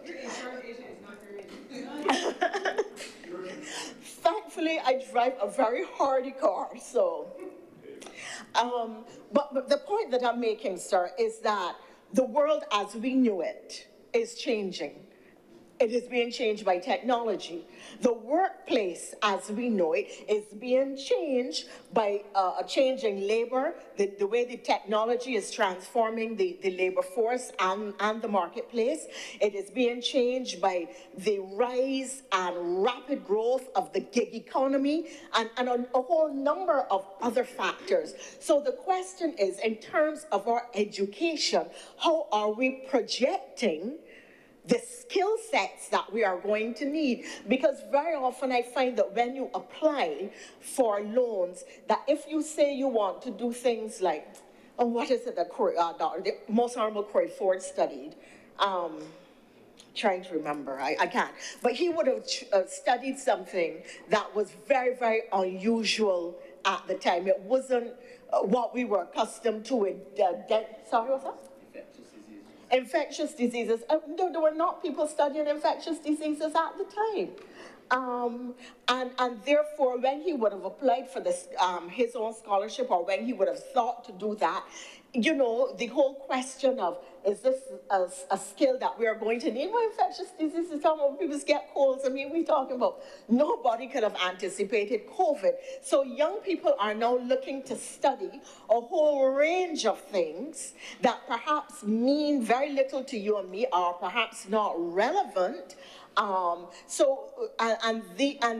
The skills or the lens or criteria or yardstick that those granting the loans for these unusual areas are using are the traditional yardsticks, because they do not even understand what these new areas of endeavor mean and what they mean to the economy. Now, I cite the Most Honorable the Most Honorable Corey Ford, because when you think of what he would have studied when, and when then it really became essential to the economy. So I'm just citing him as an example of a skill set that at the time he would have done his training, really somebody may have questioned what is the relevance of this to the Barbados economy. Well, you don't go and do dentistry or gynecology or something that somebody out here could use. So we have to be able, in screening people who are coming to the fund, to do things that might be unusual, we have to be able to bring information to bear on screening them and what it could mean for the economy, and a new understanding of the implications of the jobs that are available now and that are going to be available down the road, even if they're not available now. It also then raises the question of something to which either Senator Nurse or Senator Maynard alluded, and that is the question of studying for something where you cannot immediately return to Barbados because the opportunity to practice in your field is narrow.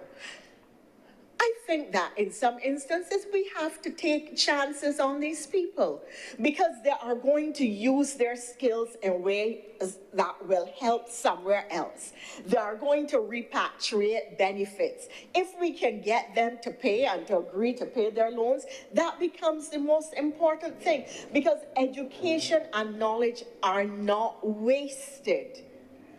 And at some point, we may very well be able to repatriate a highly skilled Barbadian who may be operating at the highest levels in the international sphere, where we did not immediately have a need for him, except to tell somebody who is a biochemist, for instance, see if you could get into Harrison College and teach for chemistry or something, but who may then be part of your new pharmaceutical industry once the opportunity opens up. So what is the economy going to look like? How is it going to grow? What are the sectors by which it is going to grow, I beg your pardon. These are the kinds of questions. What is the optimal size of the Barbados Civil Service? We have been making adjustments in respect of civil service reform, but I do not know that tinkering over many years has been done except within the edicts of meeting international financial criteria. But really, we should be asking ourselves, what is the optimal size of our civil service? What is this civil service to be trained to do? What kind of skill sets do we want them to have? And planning in that way. It makes me then ask the question, to what extent is there needs planning between government and the university? Now, I encountered a young lady who was very angry with the government. And all she is telling me is that she studied journalism and cannot get a job. And I said to her, well, how many graduates in journalism were there in your year? Can't remember what the number she told me. I said, we have The Nation. We have The Advocate. It was open at the time. You have VOB, and I went through all the media houses. The radios are increasingly using DJs as opposed to the traditional announcer. I was trained as an announcer in VOB. I thank God that I trained with people like Julian Rogers and Linda Walron and Alison Seeley-Smith and Alfred Pragnell and others, because, you know, it impacted the way I spoke. It impacted my use of language. But then people gone. It is bare DJs on the radio now, and a lot of them do not speak English. In fact, they appear to be unable to speak English. English is their foreign language. Bajan is their first. That's a fact, sir. FSCK. It is a fact, sir. No, it is very distressing sometimes when you listen to them. You get very agitated, because when young people listen to them or going to the common entrance or write the nonsense that they hear these people speaking, they will be failed on their common entrance papers. Sorry, DJs, I like the music, but when I gotta speak English though, you must speak English though. 3 minutes, sir. The point that I was making is that, what was I saying? Right. This young lady, yes, sir. Thank you, sir. I'm glad you were listening. At least you were. This young lady could not get a job. And I was saying to her, but when there are 20 graduates in your class this year, you have 10 media houses in Barbados, 6 of which are going to be using DJs to do their work, and another 4 who may have their full complement of journalists. Where did you think you were going to work? No answer. So our young people, there is no needs planning between the university and the government, and no projection of the skill sets that you need. So people are just saying, you know, man, I like X, and therefore they go and study X without any consideration for when they graduate, what is the scope of them getting employment for the degree or the degree combination, if it's dual or multiple things, or the single subject degree that they have. I believe that it is all right for countries like the UK, like the USA, although that seems now to be shrinking the USA, where you have multiple universities and large numbers of people coming from overseas to complement your local population and your local economy to train in other areas. But in a region as small as the Caribbean, where your economies are small, your populations are small, you have to do far more needs planning and better understand what is happening in your marketplace, where your economies are going, and what needs you need to meet in order to be able to give people jobs, or for people to have jobs beneficially and make a beneficial contribution as well as earn an income. I am pleased that this complements the government's efforts. When we came to government in 1994, the SJPP, BCC, and UE, the intake at SJPP, for instance, and BCC were doubled. There have been increased further since then. UE has been increased exponentially, and as I said, for Barbadians, it has remained without charge. I believe, sir, in the time left with me, the 2 minutes, sir. Yeah, you said I have 3 and I only use half. I really want to say very briefly that despite the fact that our women are the majority of the graduates from the University of the West Indies, that they are still the majority of the unemployed in Barbados, there are still the majority of people who live in poverty, there are still the majority of those who are last to be hired, and that we really need to do an analysis of that. Clearly, I don't have the time to speak to it in any greater degree, given the fact that my time has gone, which I accept, sir.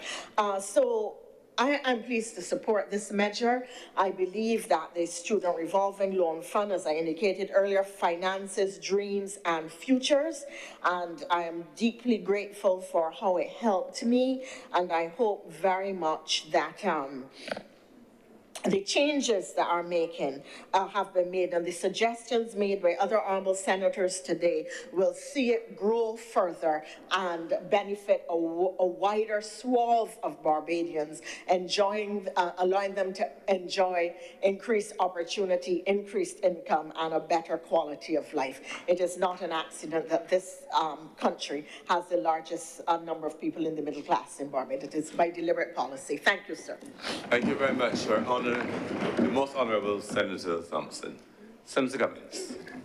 Thank you very much, Mr. President. I wasn't going to speak on this bill until about half an hour ago.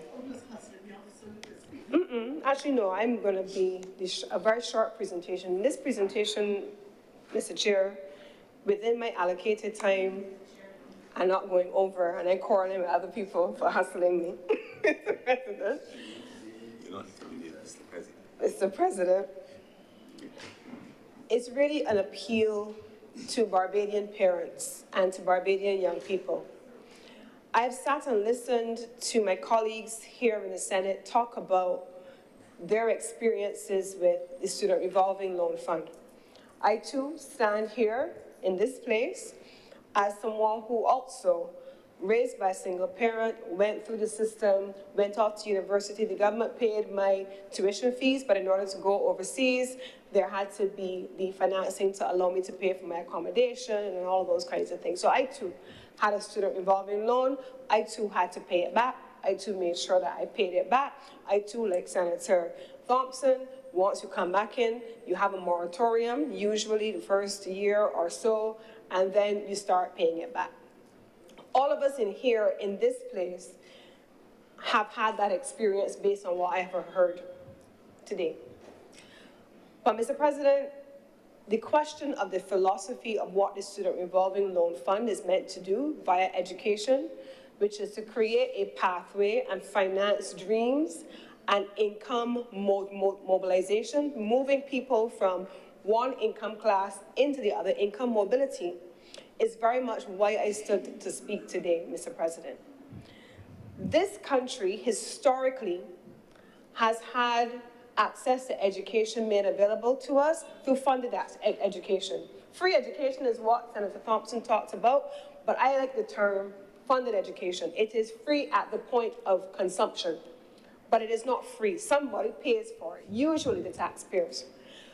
But here's what I rose to say today, Mr. President. Beyond the middle class, beyond those persons like us who have gone through the Student Revolving Loan Fund to be able to finance undergraduate degrees, postgraduate degrees, doctoral degrees, and other specialist kinds of degrees. This country also has a philosophy of financing technical and vocational training and providing free training programs for persons who don't need necessarily to go through all the formalities of applying to a university and all that kind of stuff.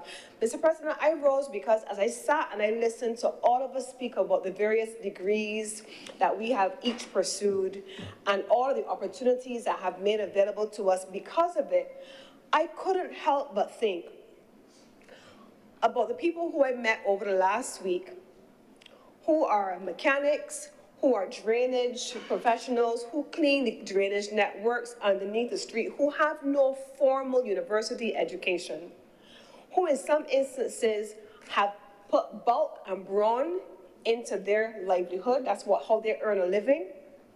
But there is an opportunity, whether it is in the SJPI or the construction gateway that Senator Thompson spoke about, training people to work in the construction industry, plumbers, masons, tilers, people who, when I watch them, I can't do what they do. I don't know where to start. What they do is impressive. It's incredible work that is necessary. And when we went through COVID, I think we all learned as a country that what is defined as an essential worker is very different to what we thought.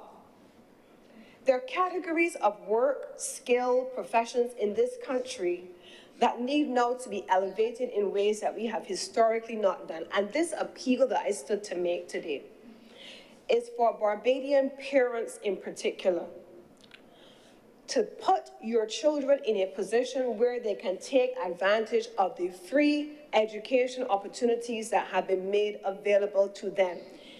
If you are not a student who wants to go through the system and go to BCC or go to University of the West Indies at the expense of the taxpayers, but you are a student who could sit down and do an online course at a National Transformation Initiative and be able to get a couple of skills that will allow you to have a higher income earning capacity, do that. If you are a student who is great with your hands, who is a mechanic, who is somebody who is skilled and who could pick out anything and put it back together, put your children and encourage them to apply to the Construction Gateway program. Encourage them to apply for skills, because every last one of the colleagues, Mr. President, who spoke in here today talked about them pursuing dreams, growing the middle class, increasing their income earnings. The only way that I know to increase your income earnings legally is by earning qualifications, acquiring a skill, and being able to command higher wages and salaries.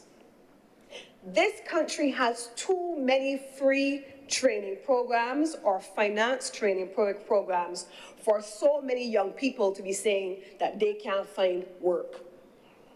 And that these programs, in so many instances, are undersubscribed. We're not taking advantage of all of the opportunities that have been made available to us. It is an opportunity. As we talk about the Student Revolving Loan Fund, I couldn't let the day pass without standing to my feet to say and appeal to Barbadians. Also, in addition to the arsenal that is the Student Revolving Loan Fund, take advantage of the free training that the government has made available to you. Use it to your advantage. Your dreams, your aspirations are wrapped up in skills. Spend the time, sacrifice, even if it is an hour, 2 hours, a couple weeks at a time. It doesn't have to be a 3-year degree or a 4-year degree. It doesn't have to be a doctorate. Everybody has something that they're gifted with. Everybody has something that they're good at. Find that thing, access your training programs, use your training programs, get a skill, and let us all finance dreams and fund dreams through the taxpayers' purse by way of the government, who has already made these things available to you. And with these few words, Mr. President, I'm obliged. Thank you very much, Senator Cummins. Senator, the Honourable Dr. Munro Knight.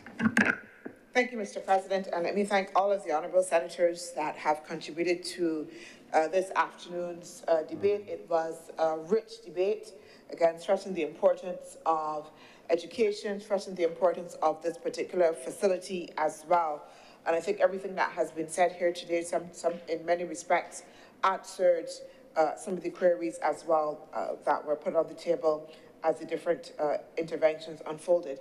I wanted to provide some measure of assuredness to Senator Andrea Worrell and others, I believe, who raised the question of whether or not the Student Revolving Loan Fund was paying attention to vocational training as well. So if you go on the Student Revolving Loan Fund site, you would see, Mr. President, that there is provision for access to funding for adult vocational education, post-secondary technical education as well, and in those areas as well as graduate and undergraduate studies. So that before, as I said in my presentation, where there was a focus on the traditional areas, the Student Revolving Loan Fund has made sure that it has embraced those technical and vocational areas as well for investment for Barbadians to also as well participate. There was a question, Mr. President, as well by Senator Worrell, which had to do with the composition of the board and the extent to which the composition of the board could make sure that the Student Revolving Loan Fund kept on the cutting edge of where the global economy was going, and to ensure that its portfolio, again, in terms of what it was offering, remained relevant.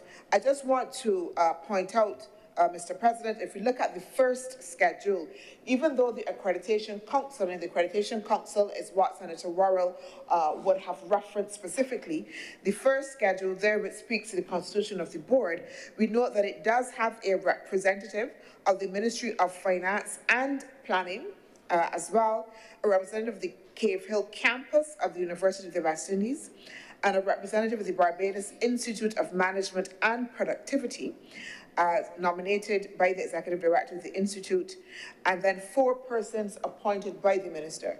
So that even though there is not a specific reference to the Accreditation Council itself, the indication of these other members, the University of the West Indies, by map, and then provision as well for the Minister to also appoint persons will provide some surety that we will make sure that we have a board of directors that bring all of the necessary skills and experience. As well, again, if you go on the Student Revolving Loan Fund website, you would note that the Student Revolving Loan Fund has 3 specialist programs, one on cybersecurity, one on AI, and then also as well on digital transformation. And that program on cybersecurity and on AI, I think the cybersecurity program would have started in 2023. And I think the AI program perhaps coming on at the end of 2023 and 2024. So these, again, are recent programs that is demonstrating that the Student Revolving Loan Fund is looking to where the future is going. I know that the Deputy Speaker, Deputy President, we all get a speaker and chairman and everything. I don't know what happened in the water today, Mr. President. Would have asked about, where the future is going, where the job market is going. But I think what we are trying to do here in this bill with changing up how the board is configured, making sure that we have the right people on the board, bringing to front the whole issue of how we plan is an important part to making sure that we can identify those trajectories and then be able to match the portfolio of the Student Revolving Loan Fund and what it provides and what it funds, that there is the necessary match. There was a question, again, that came from Senator Nurse, as well, also referenced as well by the Deputy President in relation to the portfolio of the Student Revolving Loan Fund, and in particular its ability to recover the debts there, particularly for loans that are in arrears. I would have indicated in my presentation, and I will repeat, that we had a very, very large, what I would say is insolvency or high debt portfolio for the Student Revolving Loan Fund. That by the late, when it first started out, we had almost 90% of non-performing loans. Yeah, 90% of non-performing loans. By the late 1980s. By the 2000s, that moved from 90% to 60%. Mr. President, I think I would have referenced 64%. The number is 60%. By 2013, arrears then moved to 47. So we went from 90 to 60 to 47%. And as I would have indicated, by the end of March, it is now 11%. And with the aim as well, thank you, Mr. President, yes, we can clap for that. And by the end, with the aim that delinquency portfolio moves down to 5%, Mr. President. Mr. President, I can also as well invite all of the honourable members, as Senator Nurse would have indicated, the Student Revolving Loan Fund, make sure that it publishes all of its audited financial reports, so they're actually on the website. You can go and see. And as well, it provides information, again, as was requested, on the extent of its debt collection. And I want to read, Mr. President, from the report ending for March 31st, 2023. And with your permission, Mr. President, so I'm reading from that audited financial statement that is available on the website. And it indicates that the... Just be sure to make it a document of the House if it's not. Has it been laid in the Parliament already? This is... So I cannot speak to whether or not it's been laid. But you need to make it a document of the House if you're going to... Mr. President, And what year is it, again, for the record? 2022, 2023. Okay. Thank you, Mr. President. The report indicates that the remarkable level of net income generated in the financial year referenced in the report 2023 can be attributed mainly to the consistent management of the fund's arrears portfolio, resulting in the considerable number of loans being reclassified either as being current or in lower risk category. And it notes that this has translated into a reduction of 7.36 million in the loan loss provision for the year under review, and this has had a positive impact, Mr. President. So this would suggest, and although I cannot therefore provide the specific measures, that certainly the Student Revolving Loan Fund is doing well in order to make sure that it addresses, again, both non-performing loans and to aid in collection, which has resulted in a positive impact in the situation of the fund over time, to the extent now that it is in a position of profit, Mr. President. But I do also want to note that, again, because I have been a surety for a number of persons, would note that, well, not number of persons, it can be one at the same time, but more than one person, that I have received quite a few notices, Mr. President, which would say either that they're, as was indicated, coming up to the end, even a little bit of an arrears as well. They would provide a number for me to call, because I did have a situation in which somebody that I had signed for surety was delinquent, and they would have sent me a number of notices in relation to whether they would have called, what would have been the response, what I would need to do in terms of further information, and then the risk as well. And we would know as well that Senator Boyce would have indicated that right on the website of Student Revolving Loan Fund, there is a video, Senator Nurse, providing education, and Senator Maynard, on what it means and the implications to be a surety for the Student Revolving Loan Fund. So I think that has been recognized, the need for greater education, and that there is an attempt in order to be able to address that. Sorry, to ensure that people fully understand, those obligations as well.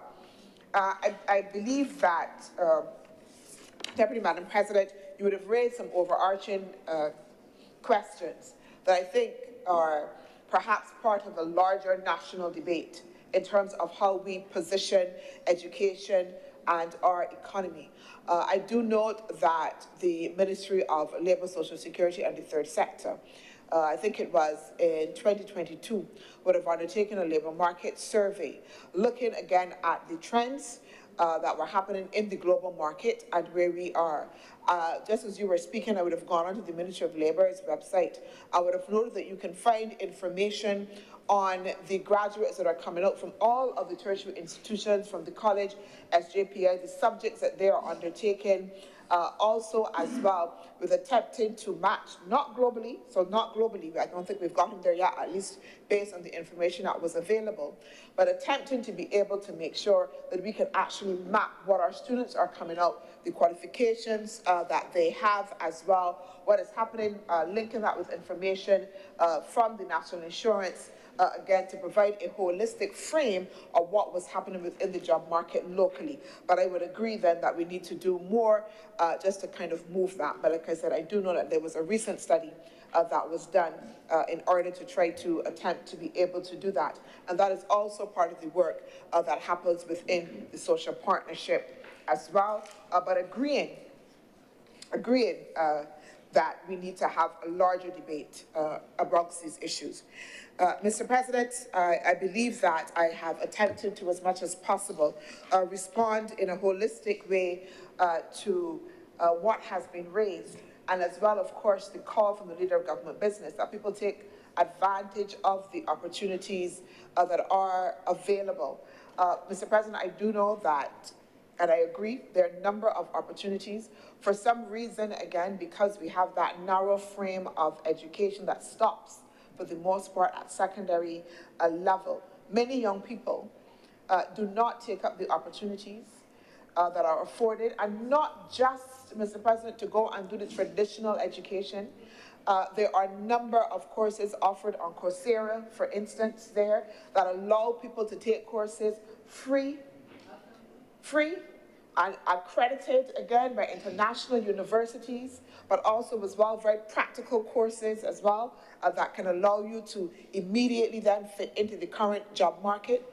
Through the Ministry of Youth, for instance, the Block Transformation Project, Project Dawn, offers a number of free courses right across. So traditionally where you would have to go, for instance, even at BCC and pay, or if you want to do any nursing courses, etc., under the Project Dawn, you have free access. And Project Dawn actually also offers you a stipend to go. You get a stipend. You get a stipend to go, and all of your materials are covered. We also have Construction Gateway. And and I know that people say the instant thing is that you want a job. We want a job. We want everybody to be able to be gainfully employed. But the competitiveness of the market means also that we need to be able to scale up. We have to be able to scale up. And that has to, again, like we did earlier in the discussion, has to be something that an individual also as well has to take responsibility for, even as much as government can provide all of the necessary resources that it can to be able to do so. So the provision of the government to provide the resources must also be met by the individual responsibility. Mr. President, and with those words, and I hope that I have responded to all of the queries on the table, I beg that this bill now be read a second time. The question is that this bill be read a second time. Will those honourable senators in favour please say aye? Those against please say no. Methinks the ayes have it. Mr. President, I beg that Your Honour do not leave the chair and the Senate resolve itself into the committee for further consideration of this bill. The question is that I do not leave the chair and the Senate resolve itself in the committee for further consideration of this bill. Will those honourable senators in favour please say aye? Aye. Those against please say no. Methinks the ayes have it.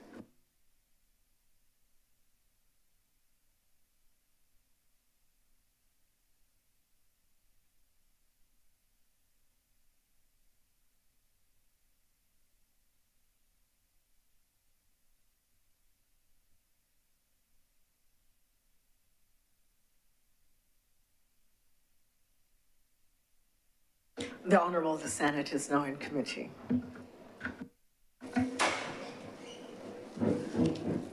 Madam Deputy President, do I have your permission to take the bill in parts? Yes, you do. Clauses 1 to 15, Madam Deputy President, I beg to move that clauses 1 to 15 do now stand part. Question is that clauses 1 through 15 do now stand part. Will all honourable senators in favour please say aye? Aye. Those against, would you please say no? The ayes have it. Clauses 16 to 33. Madam Deputy President, I beg to move that clauses 16 to 33 do now stand part. The question is that clauses 16 through 33 do now stand part. Will all honourable senators in favour please say aye? Aye. Those against, would you please say no? The ayes have it. First schedule. Madam Deputy Speaker, I beg that the first schedule be the first schedule to the bill. The question is that the first schedule be now the first schedule to the bill. All honourable senators in favour, please say aye. Those against, would you please say no? The ayes have it. The second schedule. Madam Deputy Speaker, I beg to move that the second schedule be the second schedule to the bill. The question is that the second schedule be now the second schedule to the bill. All honourable senators in favour, please say aye. Those against, would you please say no? The ayes have it. Report. Madam Deputy Speaker, I beg to move that you do not report to His Honour the President the passing of one bill in committee. The question is that I do not report to His Honour the President the passing of one bill in committee. Will all honourable senators in favour please say aye? Aye. Of those against, would you please say no? The ayes have it.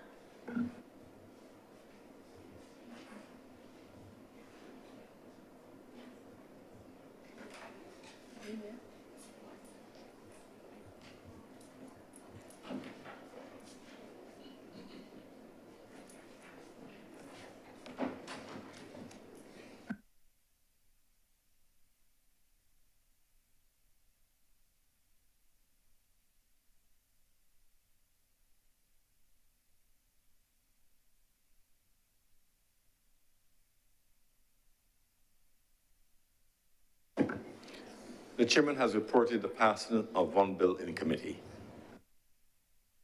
Mr. President, I beg to move that this bill be now read a third time. The question is that this bill be read a third time. Will those honourable senators in favour please say aye? Aye. Those against please say no. Meeting the ayes have it.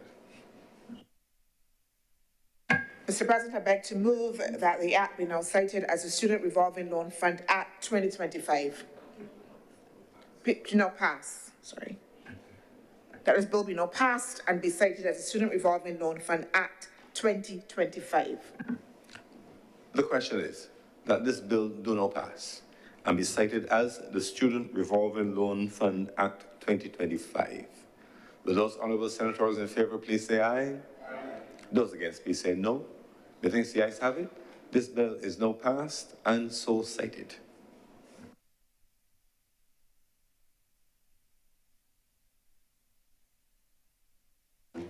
Order number 9, sir. In the name of the Honourable Leader of the Senate, to move the second reading of the Supreme Court of Judicature Amendment and Validation Bill 2025. Senator Cummings. Thank you very much, Mr. President. This is probably going to be my shortest presentation of a bill ever. This is an amendment and a validation in one.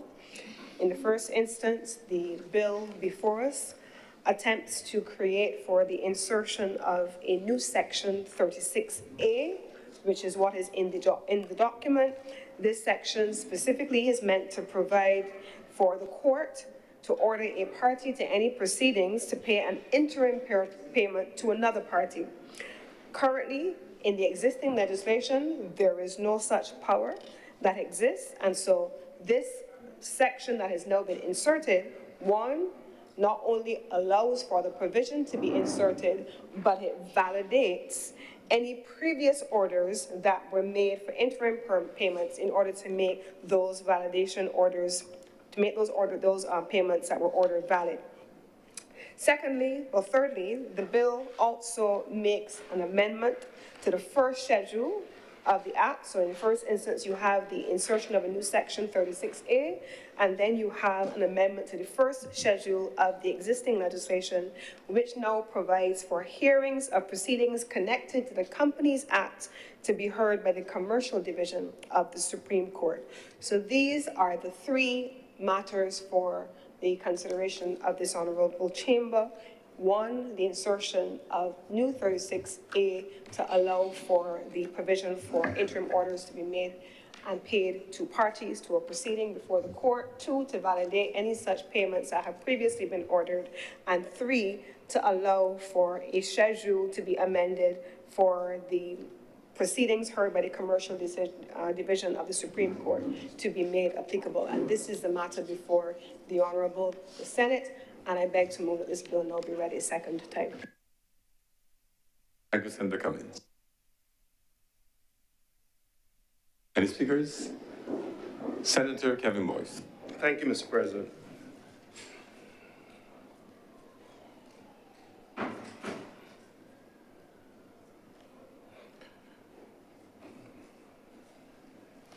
Sir, the two aspects of the legislation which we're discussing are separate and are somewhat related. One deals with the rules of the Supreme Court in relation to interim payments. The other deals with the utilization of the Commercial Division of the Supreme Court. I intend to touch on both aspects this evening. It is after 5. Now, sir, lawyers, believe it or not, have these guiding principles where they speak about primary and subsidiary legislation. What we're debating today, the Supreme Court Act, is called a primary piece of legislation. So it empowers certain things, it grants certain rights. Subsidiary legislation, what you call rules, gives effect to the primary legislation, but subsidiary legislation doesn't have certain powers. So when we were talking earlier today, sir, in relation to the other piece of legislation, which everybody was talking about tint, and we were saying what it really is to deal with the penalty, that's a subsidiary legislation. What we're debating today in terms of the Supreme Court Act is a primary legislation. And this primary legislation is being amended because the government, recognizing recent decisions coming out of the courts, have said that they need to specify the power to make interim payments. Now, Mr. President, interim payments are payments that are made in the course of a trial. Practitioners will tell you that it's been going on for over 30 years throughout the Caribbean. And because of decisions coming from other Caribbean islands and decisions which have been made locally, it was determined that the basis on which these interim payments were being made was not authentic. In other words, they were being made based on the inherent powers of the court.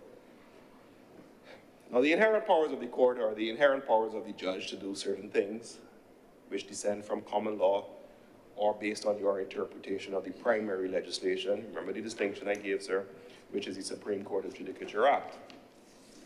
It seems as though, coming out of a case called the Jamaat al-Muslimin in Trinidad, and in desperate efforts to find a way for payments not to be made, but that's an aside, it was determined that interim payments ought not to have been made because, not because of who it was that was receiving it, the subsidiary legislation right to do it really did not have that power, and it should have come from the primary legislation, which is the Supreme Court of Judicature Act.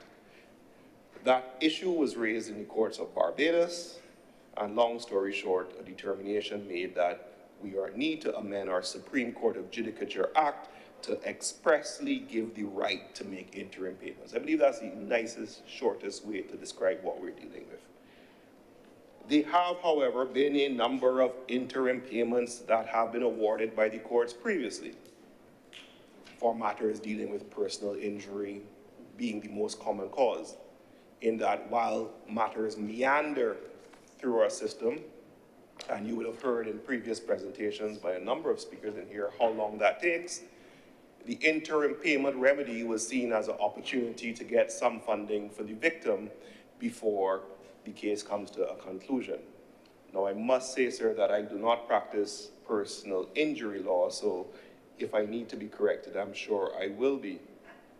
So long story short, sir, what we're dealing with is legislation to specifically provide within the Supreme Court of Judicature Act the ability to make interim payments and to preserve certain previous interim payments that have been made. The rules which come out of the Supreme Court of Judicature Act were last majorly overhauled in 2008. So we're coming up on, let's say, 20 years within 3 years, sir. Those rules have been subject to a number of judicial interpretations.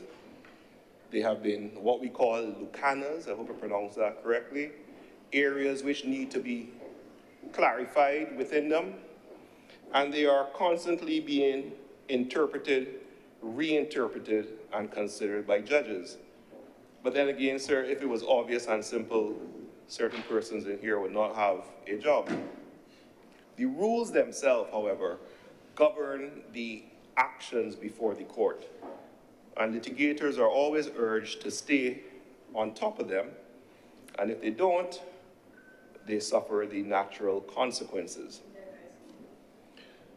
Now, sir, we can't have a discussion about the Supreme Court or the Supreme Court rules and the commercial division, which I'll come to shortly, without, of course, having a discussion with how the court is currently going. I like to make my utterances in terms of what the courts need and what they should be granted. I actually can tell a story that one judge thanked me and then ruled against me. So there's no bias in terms of what is being done. But sir, before I get into detail, let's talk about the commercial court, wherein the concept is, the commercial division, is supposed to handle matters of a certain significance, and you heard the leader of government business say anything to do with the Companies Act. Now this all ties in, of course, to the whole, I assume, government's intention to make Barbados all this lovely stuff in terms of how we operate, doing business, and all the necessary terms to show that we are an efficient society in terms of doing certain commercial transactions. And I'm sure everyone will refer to the data that shows that if persons are unable to resolve disputes in a quick manner through the court system, it then results in lowered investment within the region. So, commercial division is established, I think, a few years back, along with the family. No, family was before, but it's supposed to be family, civil, and commercial, in terms of the divisions of the High Court. So family, as it says, deals with family matters, civil deals with regular civil dispute, and commercial is supposed to deal with certain types of matters, as we see the determination being made with matters with regard to the Companies Act. And these matters, Mr. President, you will well be aware, are not sexy at all, and deal with companies and directors and shareholders and rights and oppression and all the different aspects of which, you know, it does provide a decent living, but it comes at a price wherein you are forced to argue areas of law that nobody besides maybe Senator Nurse will be too interested in as you wax poetic as to various rights and wherewithal. But I digress, sir. Sir, long story is that we cannot have a discussion about this legislation without perhaps looking at how the courts are currently doing. So I intend to have a bit of a conversation or presentation about that. On the positive side, sir, all the lawyers, we are back in physical court. We attend as instructed. We are there for 9:30, and we argue our cases as directed. I am reliably informed that there's been an improvement in the speed of probate matters with the online filing system, and that they have been making great leaps in that area. I can say that online filing, Mr. President, is a go. We are online filing matters. There's some hiccups, one thing, but online filing is a go. And there are certain elements of the civil courts where decisions are coming fast and furious. Some will say too fast and too furious, but there are certain aspects of it where decisions are being pumped out.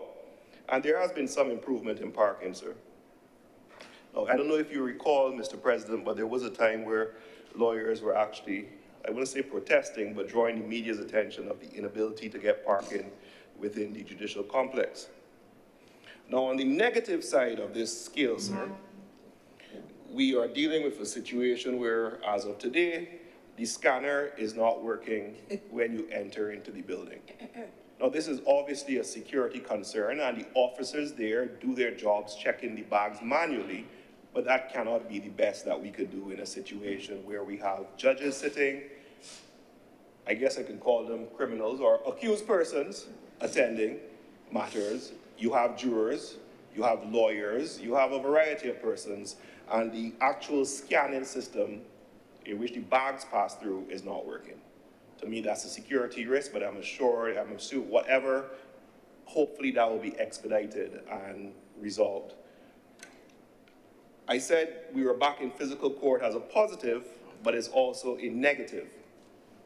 We are now back in the traffic, back to get into court, and we have lost all those lessons that we learned the hard way in COVID. Especially for the new commercial court, we do not, I say, need to be physically at court to argue these dry, mundane matters until the stage of taking evidence. It is efficient to utilize the online or the hybrid facilities, and certain jurisdictions in the region continue to do so. Why do we not utilize these tools? Why do we insist that practitioners leave their office, attend to the court, and people are charged, because most people charge now based on the time it takes. And then you sit at court and you have to wait until your matter is called, if it's called. So we've lost the benefit. We dealt with matters during COVID. The judges were extremely efficient online. This is something that I suggest, sir, especially for the commercial court, that should be examined. Sorry, I said the online filing was working. That's what I said, it's on the positive side. But on the negative side, even though the online filing is working, you still have to bring physical copies of the documents that you file online. To the registry. So you have to do your online filing digitally, and then you print out your physical copy. It's true, Mr. President. You print out your physical copy, and you take it to the registry, because there's not, I understand, they don't have the printers and the necessary stuff to print the documents for, however. So you do online filing, but you still have to provide physical copies. That to me seems to be foolishness, is the word. Not in keeping with the whole concept of online filing, sir. Okay? I have a note here that says a cart before the horse type of scenario. Does that mean foolishness? Sir, there continues to be an issue with getting hearing dates for certain type of matters, especially if it's a matter where a temporary judge was appointed and is no longer there. So if your matter is tracked before a judge, because they have different systems, they have fancy names, gems, and all type of thing, that the matters were controlled by a specific judge. Because you had temporary judges, and the temporary judges are no longer there, temporary, the matter exists in a state of abeyance, in which despite efforts to prompt the personnel to have it assigned, some of them still remain in what we call the purgatory, sir. Now, there are matters when they are assigned to a judge who is permanent, move within that judge's bosom. The problem is not all matters are like that. Sir, getting decisions, I said some were coming fast and furious, but in everything in life there's a balance. Some are not coming at all. Some have been outstanding for years, sir. So it was a near holiday amongst the practitioners where over 20-something decisions were given in one day. Now, some will argue about the decisions or whatever, but the decisions were given. And that's why we have a court of appeal, so when, however you feel about a decision, you can deal with it someplace else. But that is not the norm, sir, and the concept and the issue with decisions remaining outstanding remains. Sir, despite what I would say is some public's perception, our judges are working. I just came from occupying a court where the judicial officer was supposed to be on vacation, but because they were saddled with an urgent injunctive matter, there was no vacation. We took up 3-4 weeks of the time. The question remains resources to allow these type of matters to be dealt with efficiently while allowing the judicial officers the time to give decisions. Because if they're hearing matters all the time, they're not in a position to give the decisions. And I say this without fear or favor because, as I told you, sir, I was thanked and I was ruled against. At the end of the day, I'm glad that Minister Reid, Senator Minister Reid is here. We really have to look at the uptake of technology. Sir, the civil/commercial judges are still taking notes by longhand. They're still writing notes. If your point is sensible, if they're writing, we have the technology to record what is being said. When we were doing the matters online, teams would say, hey, you finished this presentation, here's your statement of all the things that were said. The digital uptake, and I know Senator Reid said he will champion this cause, needs to be pushed. We can utilize the AI transcript tools without replacing people. We can utilize the transcript recording tools without replacing persons. And we can have a system where recording is done if the judges are given the technology. And the technology therefore allows, sir, we've had a situation, the same matter, in which for whatever reason, lawyers are people, so someone might deny what they've said. But there's no transcript as to what was said. So you're looking at your second chair to say, well, read that note back, if you're lucky. So this is the type of issue which will make resolving matters faster. Again, I go back to the issue of the commercial court. If we are in a commercial court, sir, and I am arguing about the efficacy of a bond or a piece of paper to determine what the rights are, I'm not looking for, judicial officer doesn't need to see the reaction, there's no witness. We are interpreting a piece of paper. We can do these things using the technology. We have the experience, we have the data, we have an enthusiastic new member of the Senate and minister. Why not lean into this thing? The problems that we're facing, sir, despite how they seem, to me, are not insurmountable. It really takes a case, I think, of financing, which I understand the difficulty, and will. Judicial determination is not sexy. Solving commercial problems is not sexy, but it is a reality which is impacting matters on the ground. If we increase the speed of resolving these commercial issues, it would endow the economic benefit to the country. I think all of us are on the same page where that is a necessary step which needs to be taken to improve or continue to improve the administration of justice in this country. Thank you, Mr. President. Thank you very much, Senator Boyce. Any other speakers? You have to raise, I can't read your mind. You have to stand your order, say you stand on your feet so you can speak clear you want to speak. Thank you. Senator Gregory Nichols. Mr. President, thank you for the opportunity to speak on the bill. I want to lend my voice to some of the comments made by Senator Boyce in relation to the importance of this legislation filling the gap. This bill, when passed today, Mr. President, will make provision for the provision in the law to make, for the High Court, to have the jurisdiction to make interim payment orders.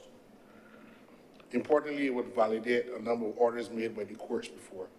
We have had this problem precisely because in January 2022, the Court of Appeal handed down a decision in which it made very clear that the court does not have the jurisdiction to make orders for interim payments. It created shockwaves not only in the legal system, but also within the insurance sector, because many people who have suffered from road traffic accidents or work-related accidents were receiving interim payments to pay for their medical bills, treatment, et cetera, et cetera.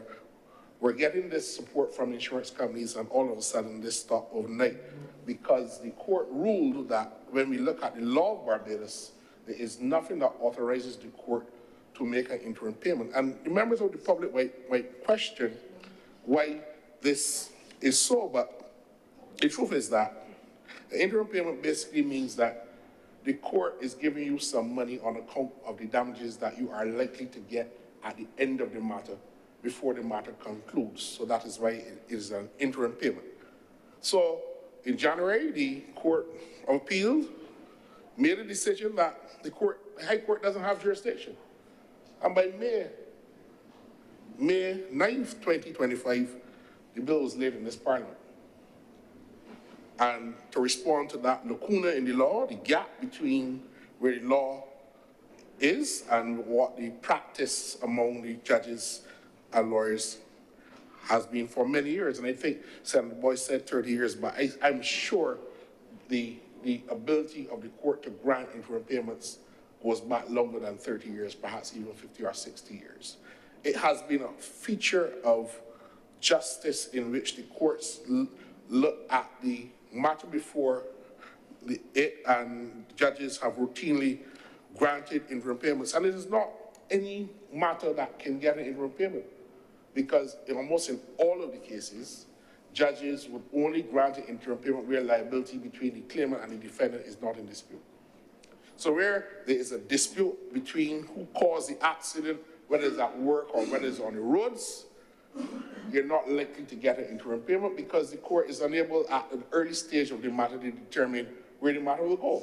So it has almost always been in a situation, Mr. President, where the parties have no disagreement as to who is at fault.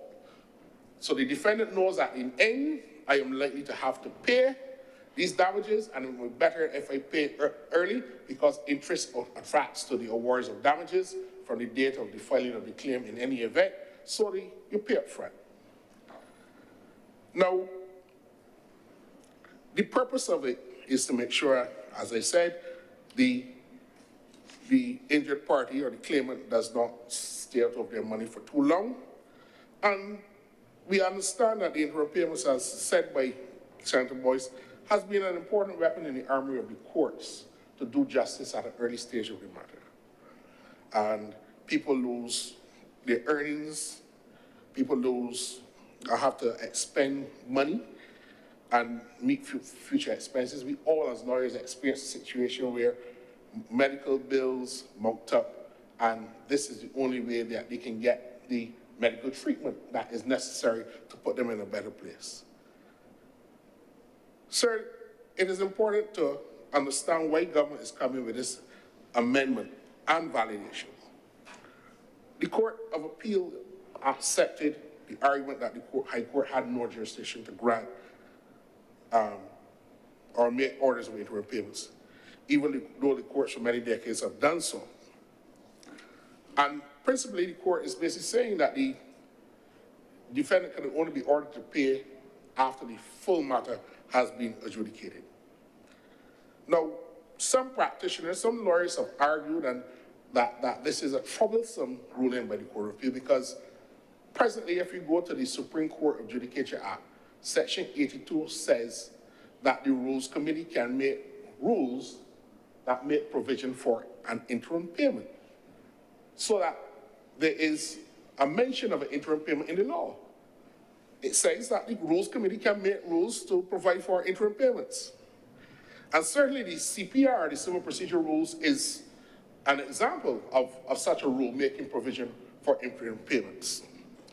The Court of Appeal, however, accepted that there is, or the argument was presented on behalf of the appellant in that case, that there was a difference between the existence of the power to make the interim payment which is the jurisdiction to make it, and the regulation of that power.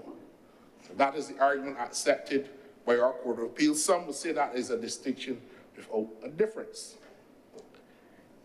It was found that, and the court uses this language coming out of a case from Jamaica, that the base metal of the civil procedure rules cannot, by judicial alchemy, convert or produce the goal of conferring substantive rights. So that you can't use the procedural rules, which detail, in essence, how you make the applications for interim payments to create the right to an interim payment. Many legal contemporaries, or my legal contemporaries, Mr. President, have hailed this bill as timely and welcome its passage through the House. I really understand the reasoning of the Court of Appeal and agree that there's no statutory basis for the court to make an order for interim payment. And while I support the bill before the House, I really don't accept what really is the court's reasoning when you flesh it out, that that the Barbadian courts have been getting it wrong for many years, or that the courts have been acting unlawfully. I don't accept that in granting an interim payment, the courts have been wrong. I say that because, Mr. President, the Barbados courts were applying the law of Barbados. The judge-made law of Barbados, in the same way the judge-made law of England, where judges can address matters that come before the courts routinely in England, which have not been addressed by the Houses of Parliament in England, but the judges can deal with the matter and render a judicial decision that is fair and just. We call it the common law, which was received when Sir William Courtine and his men landed in Barbados in 1627 as part of the laws of Barbados. So the common law, which is the judge-made law of England, has been received as the law of Barbados, and until this sovereign parliament makes law, the common law of England applies in Barbados. It still does. So my challenge with the decision is that it accepts the view that there's nothing called Barbadian law, or for example, Caribbean law, that our judges cannot make a judicial determination on a matter to render a just and a fair outcome for the litigants before it. And Mr. President, that is the only problematic aspect of the decision. And it is problematic because we are now, Mr. President, 60 years into independence within the Caribbean. The law faculty has been in existence for almost 50 years. The Caribbean Court of Justice is now approaching 20 years as our highest third-tier appellate court. And the jurisprudence that has emanated from Caribbean societies speak to the lived reality of Caribbean people. And not all of the English concepts can fit within our own reality. And that is a fact. And several instances have occurred where our parliaments have had to remedy and ameliorate the situation where the English law has not resolved or cannot resolve, in essence, the problems that we have. But the truth is, Mr. President, Barbadian courts were in essence applying Barbadian law akin to our own indigenous common law for many years. And Mr. President, I submit it is a pure and authentic source of law. So that is why I submit that the Barbadian courts were not getting it wrong, and I will beg to differ. And the government has taken a decision, it's not going to argue with the courts. It will come to Parliament and make an amendment and validation to support the power of the courts to make interim payments by virtue of a statutory basis. But I beg to differ. And I want to use this opportunity, Mr. President, as to question the relevance of this notion that the common law, which we still accept as part of Barbados law, is the law until Parliament says otherwise. For example, we have a Defamation Act. The concept of defamation we know in law is not defined in the Defamation Act. It still uses the common law definition of defamation. But we have a Defamation Act. So we take sometimes the common law and codify it, pass laws, bring statutes, put them in place, but the statutes don't cover everything on that particular aspect of law. And we have to go where? We have to go to the English common law as the source of all law.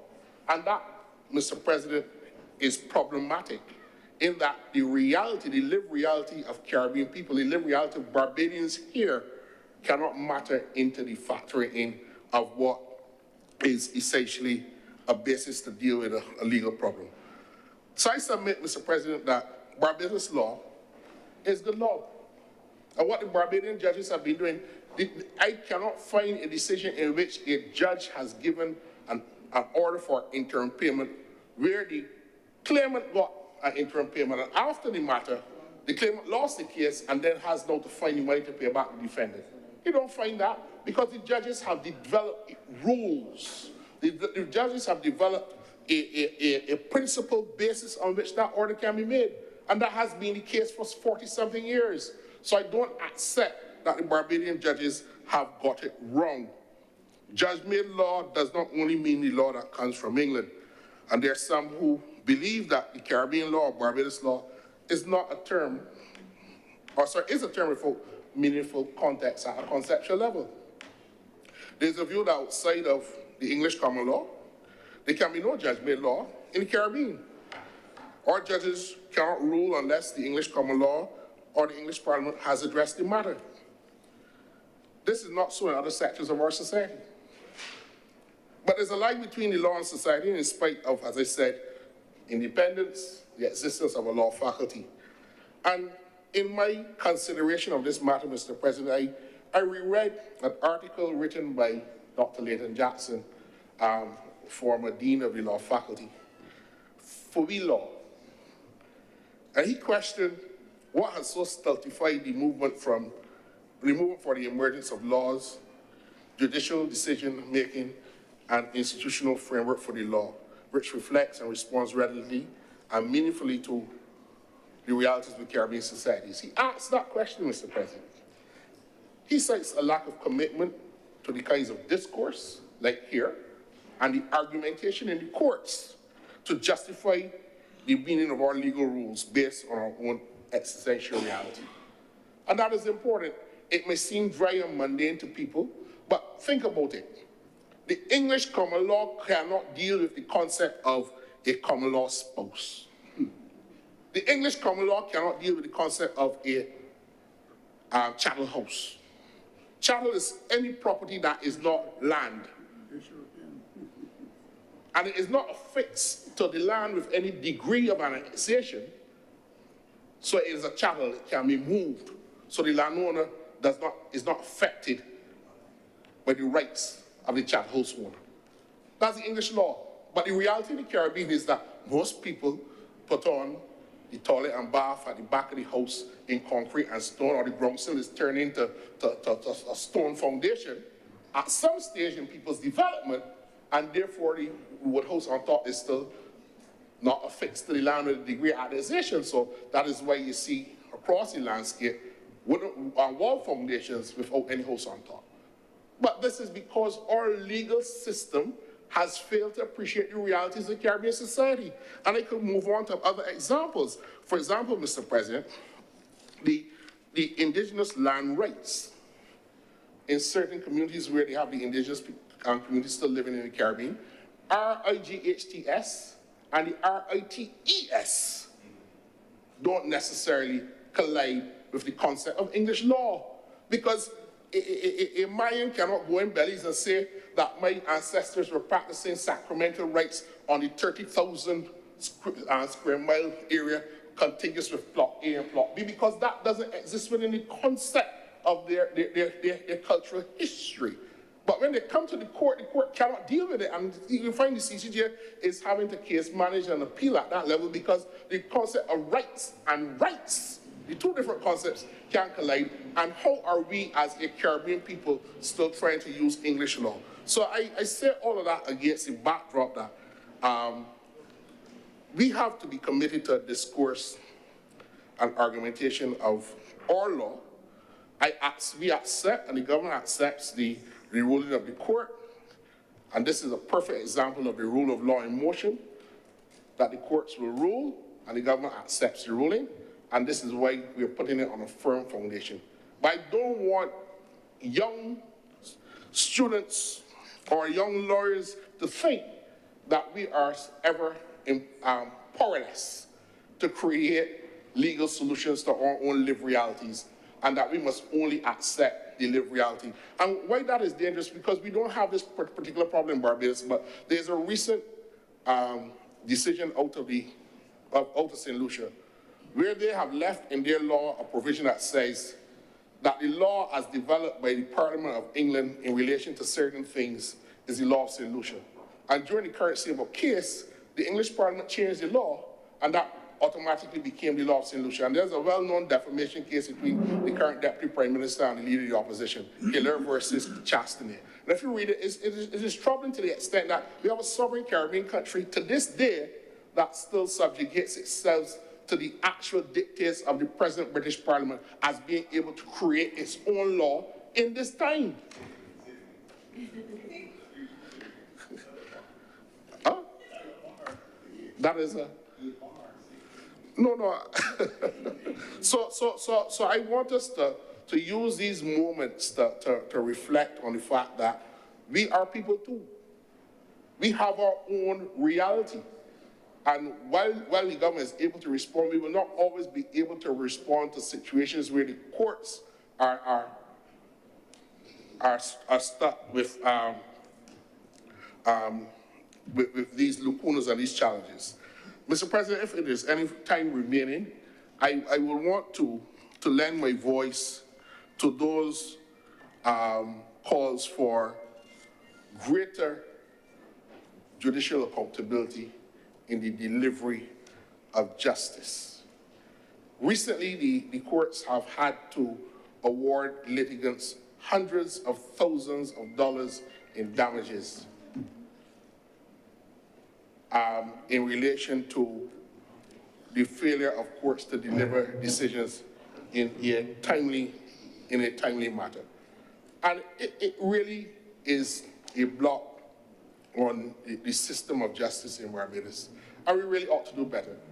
I've seen a copy of the recent Judicial Council report for 2025, and it gives a gloomy foreboding of what is to come, because in our Court of Appeal, there are 40 decisions outstanding from last year, and only 3 have been delivered.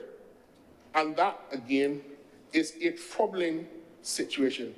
Yes, I am one of the persons who would have argued matters before the Court of Appeal, but think about it, Mr. President. The very constitutionality of this chamber was brought before the courts in 2022.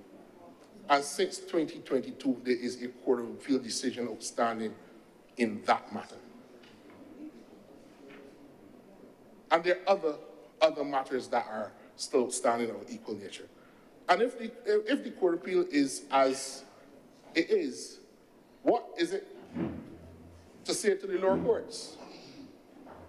And if the highest court is admonishing the judicial system in Barbados with the regularity that the CCJ is doing, and the government has put in place measures, more judges, more masters, to help deal with the workload, because the system has grown large exponentially.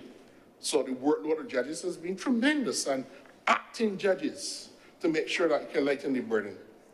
But lawyers work hard to present and prepare their cases and present their arguments, both in writing and orally. And the law of the land is that a decision really should not take more than 6 months to be delivered. The people require justice, and timely justice. And really, it is time that we, as a parliament and part of the executive, this is not what some commentators might say, Senator Nichols is not criticizing the judiciary. And if that may be so, I'm right to do so, because we are a co-equal branch of the state. And all of the branches have to be accountable.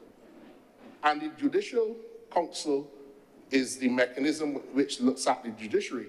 But at the same time, this Parliament must send a strong signal that if the resources are not being allocated for the efficient running of the system, then we have a problem. So we need to address that. But at the same time, you cannot sit down for years, 7 years, to determine simple matters, not even a substantive trial. It is not fair to litigants to keep them. And I use this as an opportunity, Mr. President, to really ask for some more accountability on the part of the judiciary to ensure that ordinary people get justice in this country.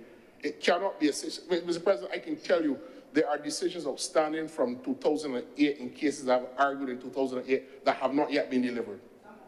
I'm sure that the other legal members of the fraternity have similar time spans in matters, right? Assembly judges have retired, right? Right? So that we are not here trying to take care of our pocket.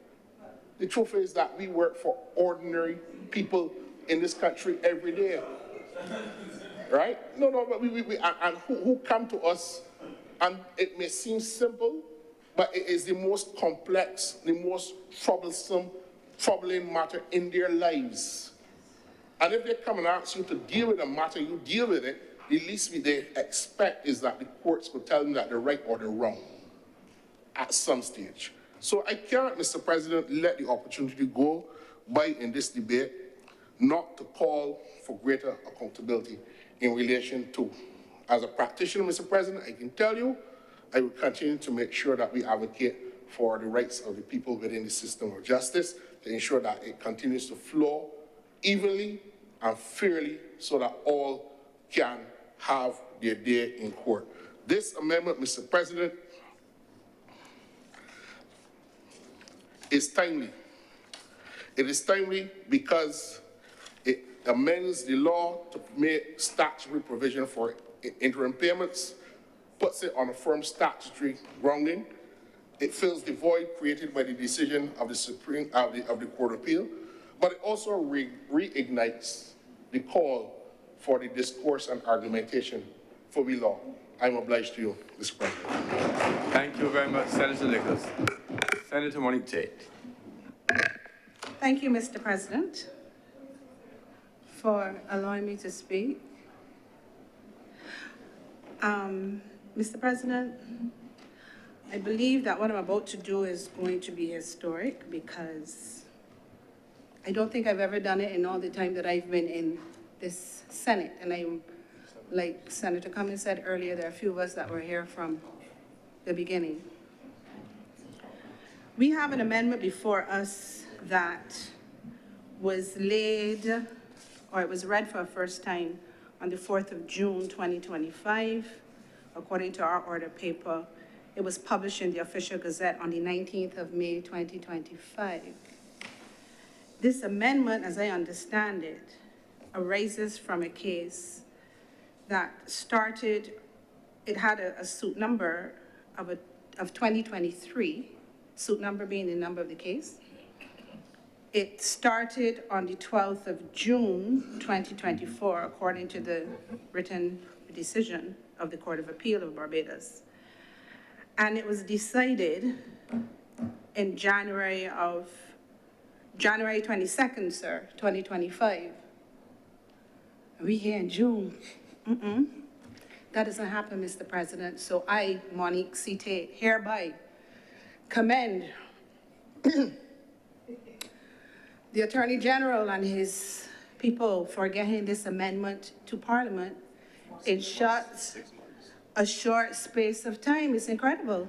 It really is incredible, and y'all really should be clapping for that because you don't understand the importance of this amendment, because the minute that this case was released into the public domain, Mr. President, trust and believe, and I have reports, it didn't happen to me, but I have colleagues who immediately were faced with challenges with certain insurance companies shutting down interim payments, shutting them down, not reducing them, shutting them down. So here's the problem with not getting an interim payment. And that's the, oh boy, that is why my tongue will not stick in the top of my mouth. I am going to commend the Attorney General, because when I saw the decision I was like, Lord, what are we going to do? Things in Barbados take very long. If they take long with this, there are a lot of people who will be adversely affected. And we're not talking about scammers who do not have whiplash but wear a collar till it's black. If you see a black collar, that person does not have whiplash. I have had whiplash. I have 2 vertebrae out of line. I have been in serious accidents. When you have whiplash, you're not playing with a collar. You're wearing it because you need it. I was injured to the point where I cannot lift my own head. So I was like this, and people had to lift my head and then put on the collar. So if you see a black one, that's a scammer. But there are people who are genuinely injured. They need interim payments for a number of reasons. Yes, Senator Nichols spoke about it, I think Senator Boyce. You need it for your medical expenses. You also need it to get to the taxi. You need it to buy your medical accessories, a wheelchair. You may have to pay to get your ergonomics sorted because you can no longer do certain things. You need 24-hour care. You need physiotherapy. You need aquatherapy. You need steam therapy. You need money. Now, here's the thing. Before you can get to the point of determining what your claim should be, you have to get to the point where a doctor can issue a medical report, a final medical report. Before you can get to a final medical report, you will get interim medical reports if you're lucky, but you have to be allowed to go through the process so that you can determine, is this person going to be healed or is this person going to have a permanent disability? So with me, if you watch me reverse, I don't look. I don't look around. I use my rearview mirrors because I can't. I have a permanent disability. You could not have determined that early into my injury. I had to go through a period of time. I mean, my matter, though, was unusual because my matter took 27 years because of the insurance company on the other side and the council. Should I call names? I will not. Ask me after. The reality is there are a number of reasons why you need an interim payment before you get to the point to be able to get a medical report, because we as council can only quantify your claim when we have a final medical report. So the person has to go through a series of medical treatments to get to that point. They need treatment at the same time. If somebody is injured and they can no longer work, they need money to live, they need money to help in their household, they need money, and if they're injured sufficiently badly, they need a nurse. 24-hour care is not cheap in any form, and if you are somebody who needs medication, you can't just have a sitter, you have to have somebody qualified to administer medication. So an interim payment is critical to care, is critical to healing. So not to pay it is detrimental to the person who's not receiving it. It is unfortunate and abhorrent that there were insurance companies who were in the process of making interim payments who used the case to stop, notwithstanding the facts before them, because as Senator Nichols rightly said, interim payments don't start happening until liability is no longer an issue. So what's the problem? You have to pay it anyway. You're just paying it sooner rather than later. So yes, Senator Thompson, it's unethical. It's unprofessional. It's just plain unconscionable. It's inhumane. It's nasty. It's unfair. It's wrong. It's wrong. So coming back here in June for a decision that was issued in January, in our world, or at least to me, it's a big thing. And you can't not say, well, all right then, thanks. Now, having said that, let's talk about what's going to affect the joy of a 6-month amendment. Both Senator Nichols and Senator Boyce spoke about the problems in the system. I heard, I believe, Senator Cummings and Senator Morris talk about the additional judicial assistants, and we have additional judges, and we have a lot going on. But if we're not getting our decisions, it's no, having these people, it doesn't make sense. It's not helping. There is no reason why a decision should be outstanding as long as the one that Senator Nichols referred to.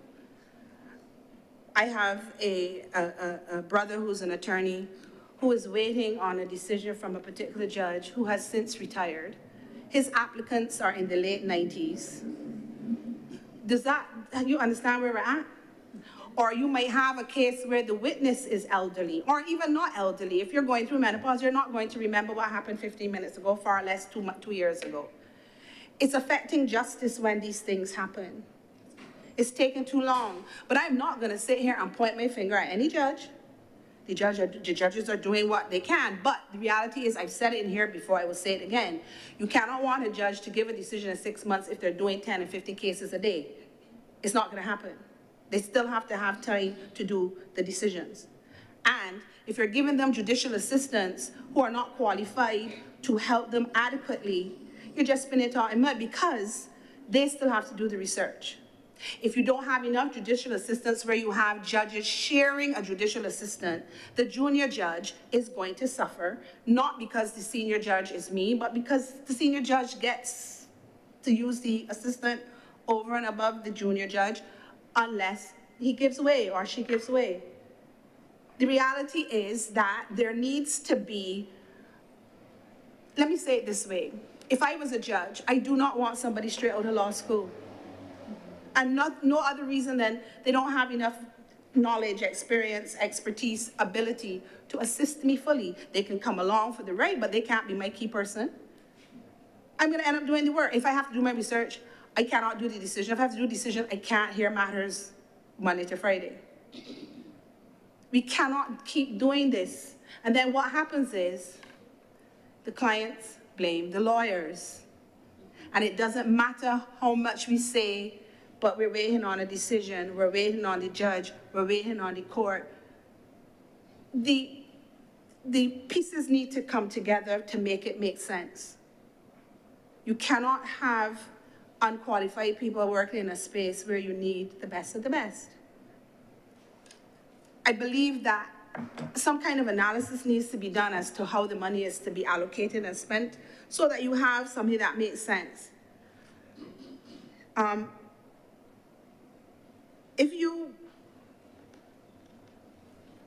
gonna step on a limb here. I don't do as much court as I used to, so I'm gonna say it. If you have judges who have outstanding decisions and they're due to retire and they can retire without doing the decision, that's flawed. Because there are other parts of the jurisdiction, other jurisdictions where in order for you can retire, but in order for you to start receiving your retirement payment, you have to finish your judgments.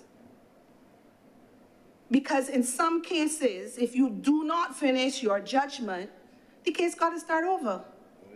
Seriously? That's what we're doing? And you've gone off into the sunset with your retirement? I'm not saying don't retire, I'm saying do your cases though. We have certain people who are out 20-something cases. That's not right. That's not fair. That's not fair to the lawyer. That's not fair to the claimant. That's not fair to the respondent. That's not fair to anybody. And I think the time has come for the relevant persons within the government to look at how we deal not only with the backlog, we say that all the time, backlog, backlog, backlog. We also have to look at what happens to a judge who is about to retire or who retires, and they don't finish the work, or change the legislation to make provision for somebody to come and read the notes up to that point, and only if the notes are taken in accordance with how I think it was Senator Boyce or Senator Nichols, it has to be verbatim. You can't ask somebody to come in the middle and finish a case that they were not party to, but something has to happen because retirement you can manage, but if the person gets ill, you can't manage that. The thing is to not let anybody get to the point where they have so many cases outstanding that if they get ill, it's a problem. You need to, while they're well, you need to let judges have the time to get their decisions done. How can you be having a court list that still has on 10 and 50 double digits? Either their cases are going to be done superficially or you're going to get a lot of adjournments. That does not help the backlog. And you need to give the Supreme Court registry the staff that it needs to get the job done. And it doesn't necessarily mean numbers. You need to get people who know what they're doing. Why do you keep moving people who have gotten it right? You move people who know what they're doing and bring people who know have to learn. Meanwhile, work is outstanding. It should never be that qualified litigators are saying they're going to stop litigating because the process is so flawed, so tedious. It should never be that probate and all of those matters that could generate income for the government in terms of fees are sitting there. It took me 3 years to get a letters testamentary for a gentleman that I did, you will, and the problem was not one that should have required a 3-year wait. There's a problem, it needs to be addressed. I'm glad for this amendment as it relates to the interim orders. It needed to be, it's unfortunate that it needed to be made a law to get the insurance industry to do the right thing. And it's not all of them, but it only takes one to make it bad for all. And I had a number of colleagues call me complaining about it. So it's unfortunate that it was necessary, but big up the Attorney General for getting it done in 6 months. I'm obliged to you, Mr. President. Thank you very much, Senator Tate.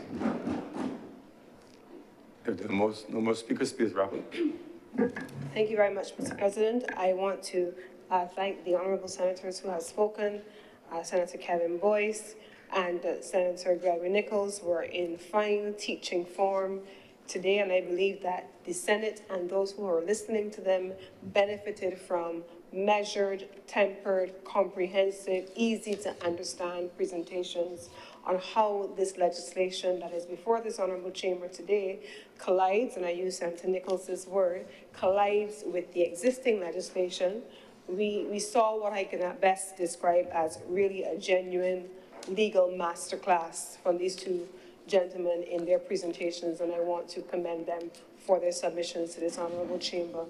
I want at this time, Mr. President, to be as brief in my wrap-up as I was in my presentation initially. Thank you also to Senator Monique Tate for her submission as well on the practical implications of the initial finding of the court and how it impacted people and their lives. And with these very few words, Mr. President, I beg to move that this bill now be read a second time. The question is that this bill be read a second time. Will those honourable senators in favour please say aye? Aye. Those against please say no. Methinks the ayes have it. Mr. President, I beg to move that Your Honour do now leave the chair and the Senate resolve itself into committee for further consideration of this bill. The question is that you do not leave the chair and the Senate resolve itself in the committee for further consideration of this bill. Will those honourable senators in favour please say aye? Aye. Those against please say no. Methinks the ayes have it.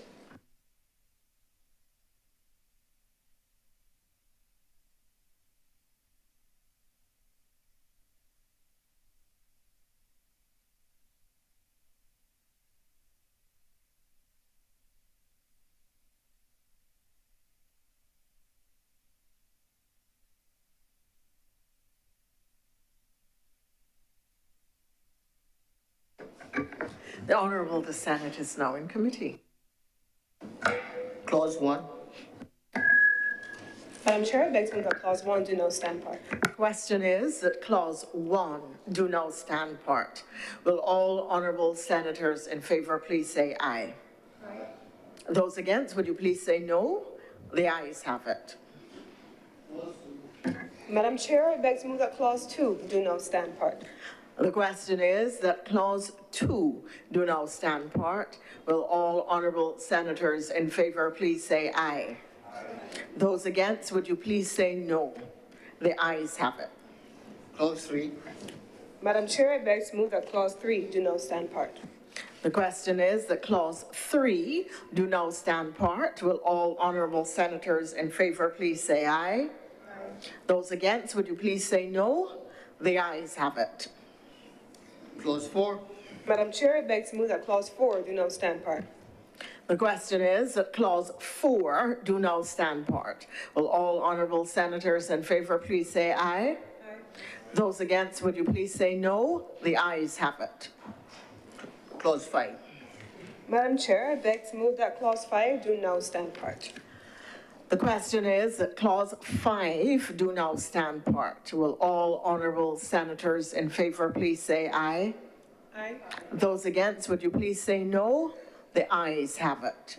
Madam Chair, I beg to move that you do now report to His Honour the President the passage of one bill in committee.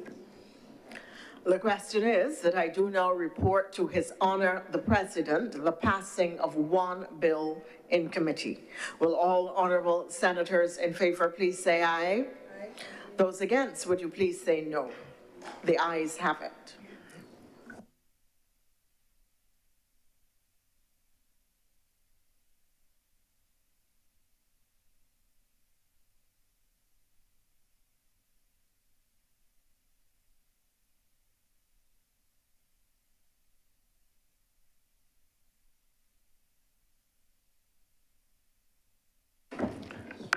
The chairman has reported to me the passing of one bill in committee. Mr. President, I beg to move that this bill now be read a third time. The question is that this bill be read a third time. Will those honourable senators in favour please say aye? Aye. Those against please say no. Meeting the ayes have it. Mr. President, I beg to move that this bill do now pass and be cited as the Supreme Court of Judicature Amendment and Validation Act of 2025. The question is that this bill do not pass and be cited as the Supreme Court of Judicature Amendment and Validation Act 2025. Will those honourable senators in favour please say aye? Aye. Those against please say no. I think the ayes have it. This bill is now passed and so cited. Mr. President, that brings us to the end of government business for the day, and I beg to move that the sitting of the Senate be adjourned sine die.